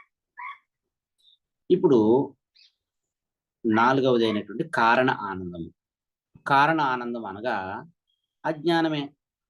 ఇవన్నిటికీ కారణం ఏంటి? అజ్ఞానమే. కాబట్టి కారణ ఆనందము అజ్ఞానము. ఈ ఆత్మానందం అంటే తనకు తనపైన ఉండేటువంటి ప్రేమ, ప్రీతి ఏదైతే ఉందో దాన్నే ఆత్మ ఆనందము. తనపై తనకు ఉండేటువంటి ఇష్టాన్ని, ప్రీతిని, ప్రేమను ఇక్కడ ఆత్మ ఆనందము అని అన్నారు. ఇందులో ప్రియము, మోదము, ప్రమోదం అనేటువంటి మొదటి 3 అవయవాలు నశించే స్వభావం కలిగినటువంటివి. కారణానందం అనేటువంటిది చీకటి లాంటిది. అది వెలుగు రాగానే చీకటి ఎలా అంతమైపోతుందో ఈ కారణానందం కూడా జ్ఞానము చేత నశించబడుతుంది. చివరికి 5 అంగాలలోనూ, 5 వస్తువుల్లోనూ చివరికి మిగిలినటువంటిది ఈ ఆత్మ ఆనందం ఏదైతే ఉందో ఈ ఆత్మానందము పరమేశ్వరుని యొక్క స్వరూపమే. కాబట్టి ఆత్మానందం అనేటువంటిది పరమేశ్వర స్వరూపం. ఆనందం మాత్రం నిత్యంగా ఉంటుందా అని ప్రశ్నించినట్టయితే, ఒకటి బింబ ఆనందము. సూర్యుడు బింబము, సూర్యుని యొక్క ప్రతిబింబము ఒక జలంలో, పాత్రలో నుంచి జలంలో కనిపించినప్పుడు అది ప్రతిబింబం. అంటే బింబ ఆనందమని, ప్రతిబింబ ఆనందమని. ఆనందం మరలా 2 రకాలు ఉంది. ప్రతిబింబ ఆనందాన్ని నిత్యముగా ఉండకపోయినా, ఈ ప్రతిబింబ ఆనందం అనేటువంటిది నిత్యంగా ఉండదు. అదే బింబానందం అనేటువంటిది నిత్యంగా ఉంటుంది, నిరంతరంగా ఉంటుంది, శాశ్వతంగా ఉంటుంది. ఈ నిత్యముగా ఉండేటువంటి ఈ బింబ ఆనందం ఏదైతే ఉందో ఇదియే పరమాత్మ స్వరూపము. ఈ బింబ ఆనందము పరమాత్మ స్వరూపముయే. ఇది పేరుకే ఆనందం, కానీ ఇది సాక్షాత్తు మోక్షమే అని తెలియవలేను అని మనకు శృతి మాట చెప్తుంది. ఈ బింబ ఆనందము సాక్షాత్తు మోక్షమే, పరమాత్మ స్వరూపమే అని మనకి శృతి మాత తెలియజేస్తుంది. మరొక విధంగా ఈ ఆత్మ నిరూపణము. ఇప్పుడు దేహం మొదలుకొని ఆనందం వరకు ఏవైతే ఉన్నాయో ఆత్మ కాదనుచుంటే, దేహము దగ్గర నుంచి ప్రతిబింబ ఆనందం వరకు ఉన్నవన్నీ వాటన్నిటినీ కూడా ఆత్మ కాదు అని అంటున్నావే, మరి వీటిని తప్పించి ఏమీ లేదు కదా అని అంటే అయితే ఆత్మ అనేటువంటిది ఏమిటి, ఆత్మ అనగానేమి అని ఎవరైనా ప్రశ్నిస్తే సమాధానంగా చెప్తున్నారు. ఈ ఆనందాదులను అనుభవించేవాడు ఎవడైతే ఉన్నాడో, ప్రియము, మోదము, ప్రమోదము, కారణానందము, ఆత్మానందము అని అంటున్నాం కదా. ఈ ఆత్మానందాన్ని అనుభవించేటువంటి వాడు ఒకడు ఉన్నాడు కదా. ఈ ఆనందాదులను అనుభవించేవాడు ఒకడు కలడు అనేటువంటి విషయము నీవు అంగీకరిస్తావా? ఈ ఆనందాన్ని అనుభవించేటువంటి వాడు ఒకడు ఉన్నాడు అని నువ్వు అంగీకరించవా అని ప్రశ్నించినట్టయితే, ఈ ఆనందానికి అనుభవించేటువంటి వాడు, ఈ ఆనందాన్ని అనుభవించేటువంటి వాడు ఒకడు ఉన్నాడని నువ్వు అంగీకరిస్తావా? ఈ ఆనందాన్ని అనుభవించేవాడు ఒకడు ఉన్నాడు అనే విషయాన్ని నువ్వు అంగీకరించకుండా ఉంటావా అని ప్రశ్నించినప్పుడు, ఈ ఆనందాన్ని, ఆత్మానందాన్ని అనుభవించేటువంటి వాడు ఈ ఆనందాదుల కంటే వేరుగా ఉన్నాడు అనేటువంటి విషయాన్ని నువ్వు సమ్మతిస్తావా, సమ్మతించవా? ఆనందం అనుభవించేటువంటి విషయం నాకన్నా వేరు, ఆ ఆనందాన్ని అనుభవించేవాడిని నేను. కాబట్టి నేను భోక్తను, అది భోజ్యం. కాబట్టి దాన్ని నేను అనుభవించడం అనేటువంటిది నేను చేస్తున్నాను. అది నాకన్నా వేరు. ఈ అనుభవించేవాడు ఈ ఆనందం కంటే, ఈ ఆనందాన్ని అనుభవించేటువంటి నేను ఈ ఆనందం కన్నా వేరు. నేను వేరుగా ఉన్నాను అనేటువంటి విషయాన్ని నువ్వు సమ్మతిస్తావా? సమ్మతించవా? ఈ వేరైన వాడు ఎవరైతే ఉన్నాడో వాడు పరమాత్మయే. ఈ ఆనందాన్ని, బింబానందాన్ని అనుభవించేటువంటి వాడు ఎవరైతే ఉన్నారో వాడు పరమాత్మయే.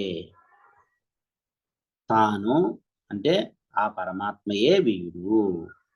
దీన్ని ఘటద్రష్టృ న్యాయం అని చెప్పారు. ఘటద్రష్టృ న్యాయంలో ఈ ఘటము, దీన్ని చూసేటువంటి ఘటద్రష్ట నేను. ఈ ఘటము పగిలిపోయినట్టయితే ఈ ఘటమునకు ఏర్పడినటువంటి వికారములు దీన్ని చూసేటువంటి దృష్టికి నాకు చెందవు. అలా ఈ ఆనందాన్ని, ఆత్మానందాన్ని, బింబానందాన్ని అనుభవించేటువంటి వీడు ఆనందము కన్నా వేరు. ఈ వేరైనటువంటి వాడే ఈ పరమాత్మ. ఈ వేరైనటువంటి వాడు పరమాత్మయే. ఈ ఆనందాన్ని అనుభవించేటువంటి వీడు ఆ పరమాత్మయే. తానుగా పరమాత్మగా ఉన్నవాడే ఈ ఆనందాన్ని తెలుసుకునే ఈ జీవుడు, లేదా ఈ ఆనందాన్ని అనుభవించేటువంటి ఆనందభోక్త. అంటే దేనినైనాను లేదు అని చెప్పవచ్చు, కానీ తనను తాను అంటే తనని తాను వాడే వేరైనటువంటి వాడు చెప్పేటువంటి వాడు వాడిని వాడు లేడు అనటానికి వీలు లేదు.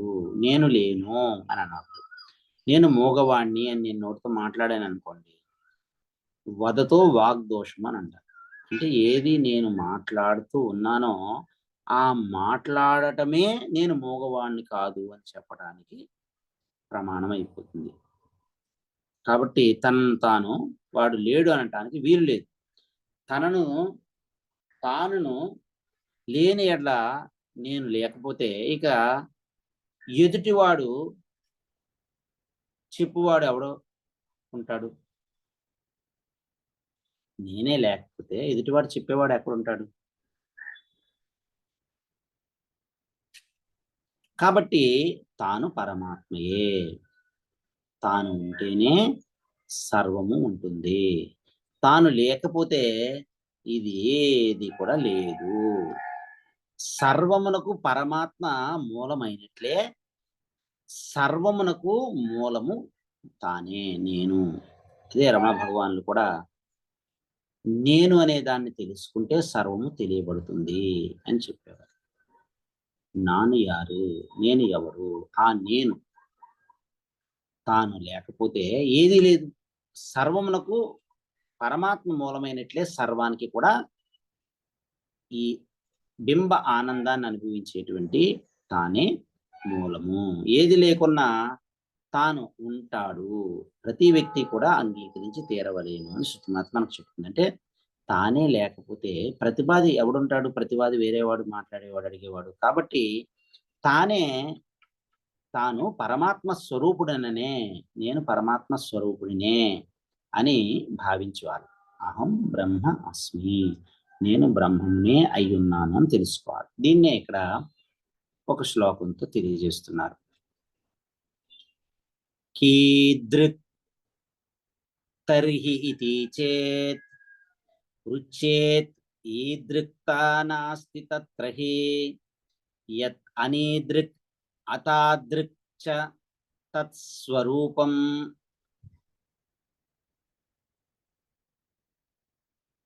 వినిశ్చినో పంచ. పరమాత్మ, ఈ శ్లోకం యొక్క తాత్పర్యం ఏంటంటే పరమాత్మ ఎటువంటి వాడు అని ప్రశ్నించగా, ఇటువంటి వాడు అని చెప్పటానికి వీలు లేనివాడు, నిర్వచించడానికి సాధ్యము కానిటువంటి వాడు, అనిర్వాచ్యుడు. అలాంటి వాడును, ఇట్టివాడును అనటానికి, అలాంటి వాడు లేదా ఎలాంటి వాడు అనటానికి వీలు లేనిది ఏదైతే ఉందో అదే పరమాత్మ స్వరూపం అని తెలియవలేను అని చెప్పారు. అంటే కంటికి కనబడుతూ దూరంగా ఉన్నదాన్ని అది అని అంటాం. సమీపంగా ఉన్నదాన్ని ఇది అని అంటాం. కాబట్టి కంటికి కనబడుతూ దూరంగా ఉన్నదాన్ని అట్టిది అని, మనకి సమీపమనే ఉంటూ మనకు తెలిసేదాన్ని ఇట్టిది ఇది అని పిలుస్తాం. అది ఇది అని మనము చెప్పేటువంటిది లోక వ్యవహారంలో ఉంది.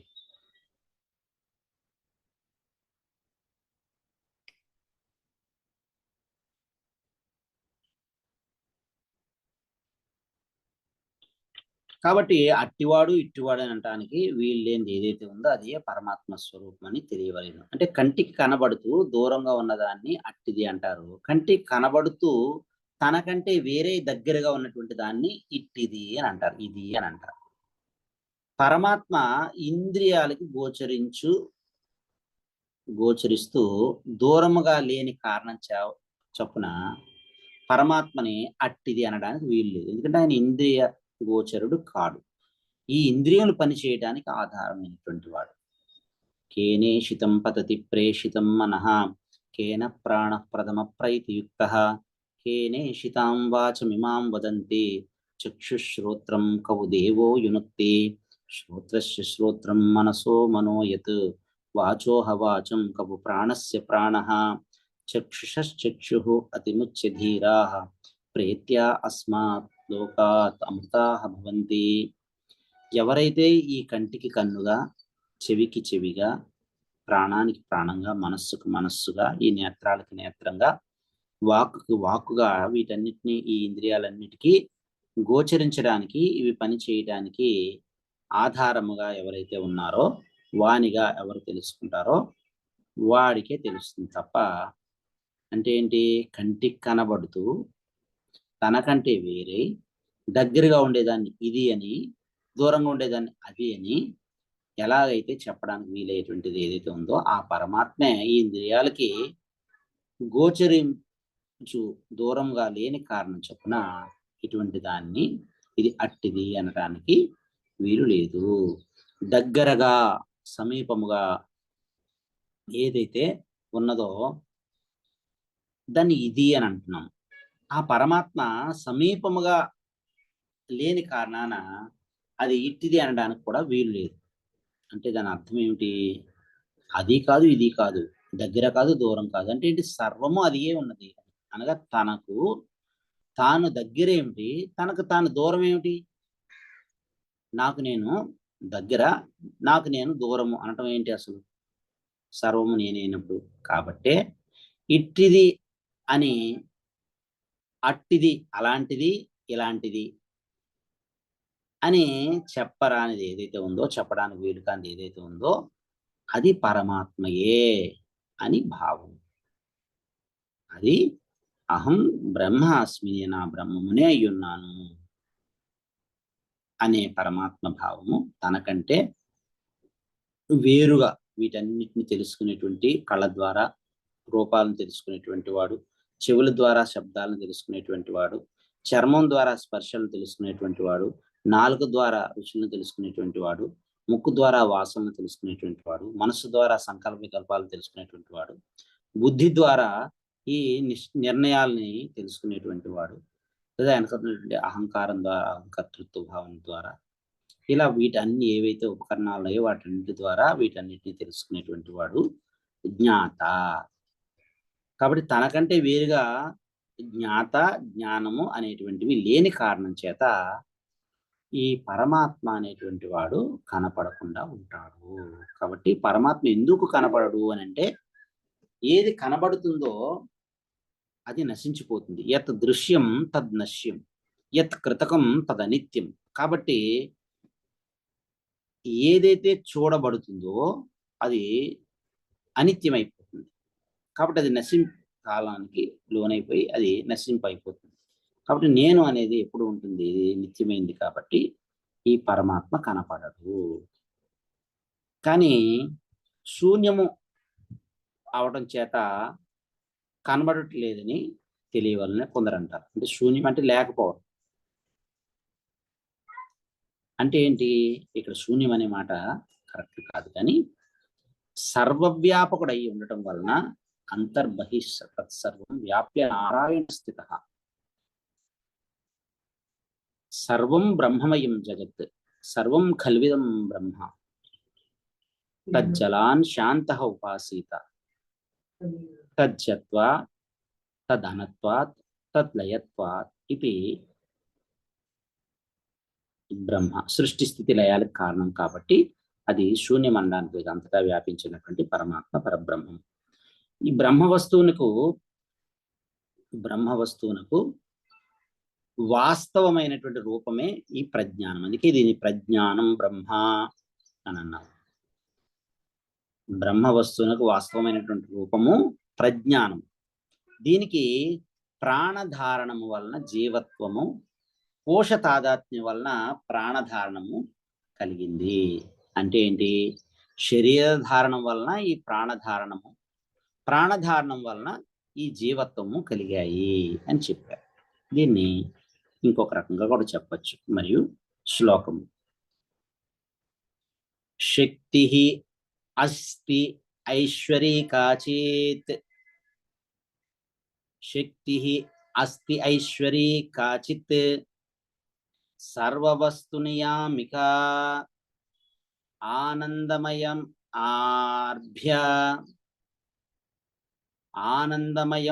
ఆర్భ్య గూఢా సర్వేషు వస్తుషు.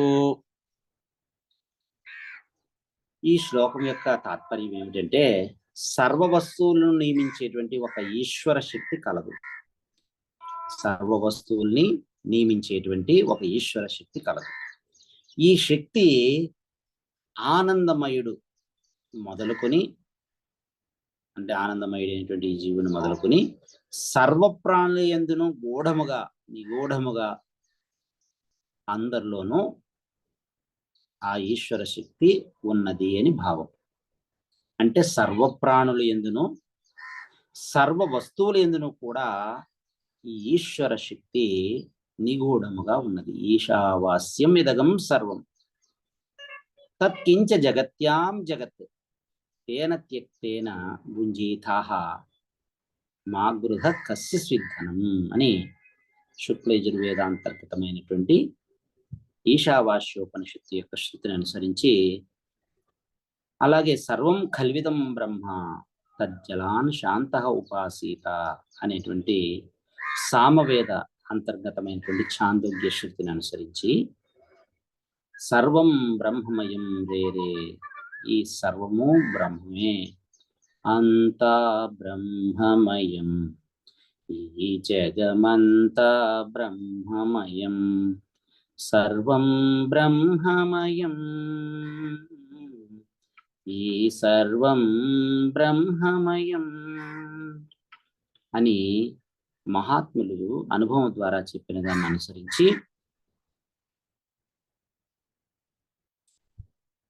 ఈ ఆనందమయుడు మొదలుకొని సర్వప్రాణుల యందు గూఢంగా ఉన్నటువంటిది ఈశ్వరుని యొక్క శక్తి అని భావం. సర్వప్రాణుల యందు కూడా సర్వవస్తువుల యందు కూడా నిగూఢంగా ఉన్నటువంటిది ఈ ఈశ్వర శక్తియే, పరమాత్మయే, పరబ్రహ్మయే అని చెప్పారు. ఇంకొక శ్లోకం ద్వారా ఇలా చెప్తున్నారు: వస్తుధర్మా నియమ్యేరన్ శక్త్యా నైవ తథా అన్యోన్యధర్మ సాంకర్యాత్ విప్లవే తత్ జగత్ ఖలు, విప్లవే తత్ జగత్ ఖలు. ఈ శ్లోక తాత్పర్యం ఏమిటంటే, ఈ పరమేశ్వర శక్తి ఇట్లు ఈ వస్తువులన్నింటి యందును నిగూఢంగా ఉండి వస్తు గుణాలని ఆయా వస్తువుల యందు అలా ప్రవర్తిల్లేటట్టు చేస్తుంది అని చెప్పారు. ఆయా వస్తువులని నియమిస్తూ ఉండడం వలన ఈ గుణములన్నీ కూడా అన్యోన్యమును చెదరి వాని గుణములు వీని యందును, వీని గుణములు వాని యందును ప్రవేశించినడల ఈ జగత్తంతా కూడా అల్లకల్లోలమై ఉండేది కదా. ఏదో ఒక శక్తి ఉండి దేనిలో ఉండవలసినటువంటి ఆ వస్తు గుణాలని ఆ వస్తువులోనే ఉండేటట్టుగా నియమించకపోతే ఈ లోకంలో ఈ సృష్టిలో ఉన్నటువంటి ఒకదాని గుణములు ఇంకొకరికి వెళ్ళి అన్యోన్యాన్ని వాటిని కూడా చెదిరినటువంటి గుణాలని వీని గుణాలని వాని యందు ప్రవేశిస్తే ఈ జగత్ అంతా కూడా అల్లకల్లోలమై ఉండేది కదా. అంటే ఏంటి, అలా అల్లకల్లోలం కావట్లేదంటే ఏంటి, ఆ పరమేశ్వర శక్తియే అన్నిటిని కూడా నియమిస్తూ వాటి వస్తు గుణాలని నియమిస్తూ ఉంది. ఇటువంటి శక్తితో కూడినప్పుడు ఆ పరమాత్మకి ఈశ్వరుడు అని పేరు. సమష్టి కారణ ఈ సృష్టికి అధిష్టాన దేవతను ఈశ్వరుడు అని అంటారు సమష్టిలో. ఈ ప్రాణాధారం వలన జీవుడు అని పేరు వస్తుంది. ఈ శరీరంలో ప్రాణ ఆధారం వలన ఈ శరీరం నిలబడడానికి కారణమైనందువలన ఇన్ని జీవుడు అని పేరు చెప్పారు. ఈ శక్తి సంబంధం కానీ, ఈ సర్వశక్తిమత్వత లేదా ఈ ప్రాణ సంబంధం కానీ లేనప్పుడు ఈ జీవుడు పరమాత్మయే, ఈ ఈశ్వరుడు పరమాత్మయే. అదే తత్ త్వం అసి అనే తత్పదములో తత్పదానికి వాచ్యార్థము ఈశ్వరుడు, దానికి యథార్థమైనటువంటి అర్థము పరమాత్మ. త్వం అనేటువంటి పదానికి వాచ్యార్థము జీవుడు, లక్ష్యార్థము పరమాత్మ. అసి ఏకత్వము. ఈ లక్ష్యార్థములోనే జీవుడు ఈశ్వరుడు పరమాత్మ అవుతున్నారు. వ్యావహారికంగా ఉపాధుల యొక్క భేదాన్ని బట్టి ప్రాణాధారమైనటువంటి జీవుడు అని పేరు వస్తుంది.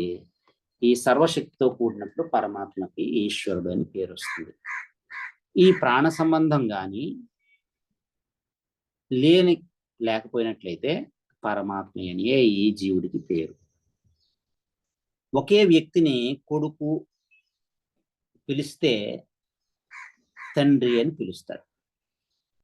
మనవడు పిలిస్తే ఆ వ్యక్తిని తాత అని పిలుస్తాడు. ఈ కొడుకు మనవడు ఇద్దరు లేరనుకోండి, అక్కడ తండ్రి లేడు, తాత లేడు అని ఎలా అయితే మనకు తెలుస్తుందో, ఈ పరమాత్మకు కూడా ప్రాణాధారం వలన జీవత్వము, శక్తి సంబంధం వలన ఈశ్వరత్వం అనేటువంటి వీటితో సంబంధం లేనప్పుడు ఆయన కేవలము పరమాత్మతత్వముగా, ఆయన పరమాత్మత్వము ఆయనకి కలుగుతుంది అని భావం. అంటే ఔపాధికమైనటువంటి తాదాత్మిక సంబంధాన్ని విడిచిపెట్టి దానికి ఆధారమైనటువంటి తత్వముగా చూసినప్పుడు సర్వము పరమాత్మయే, సర్వము పరబ్రహ్మయే, ఆ పరబ్రహ్మత్వ భావనయే కలుగుతుంది అని ఇక్కడ మనకు తెలియజేస్తున్నారు.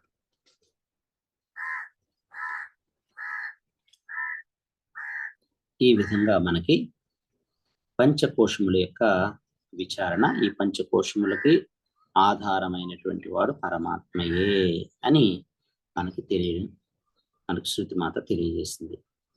ఓం పూర్ణమదః పూర్ణమిదం పూర్ణాత్ పూర్ణం ఉదచ్యతే పూర్ణస్య పూర్ణమాదాయ పూర్ణం ఏవ అవశిష్యతే. ఓం శాంతి శాంతి శాంతి. ఓం శాంతి శాంతి శాంతి. ఏతత్ సర్వం శ్రీ సద్గురు చరణారవిందార్పణమస్తు. స్వస్తి.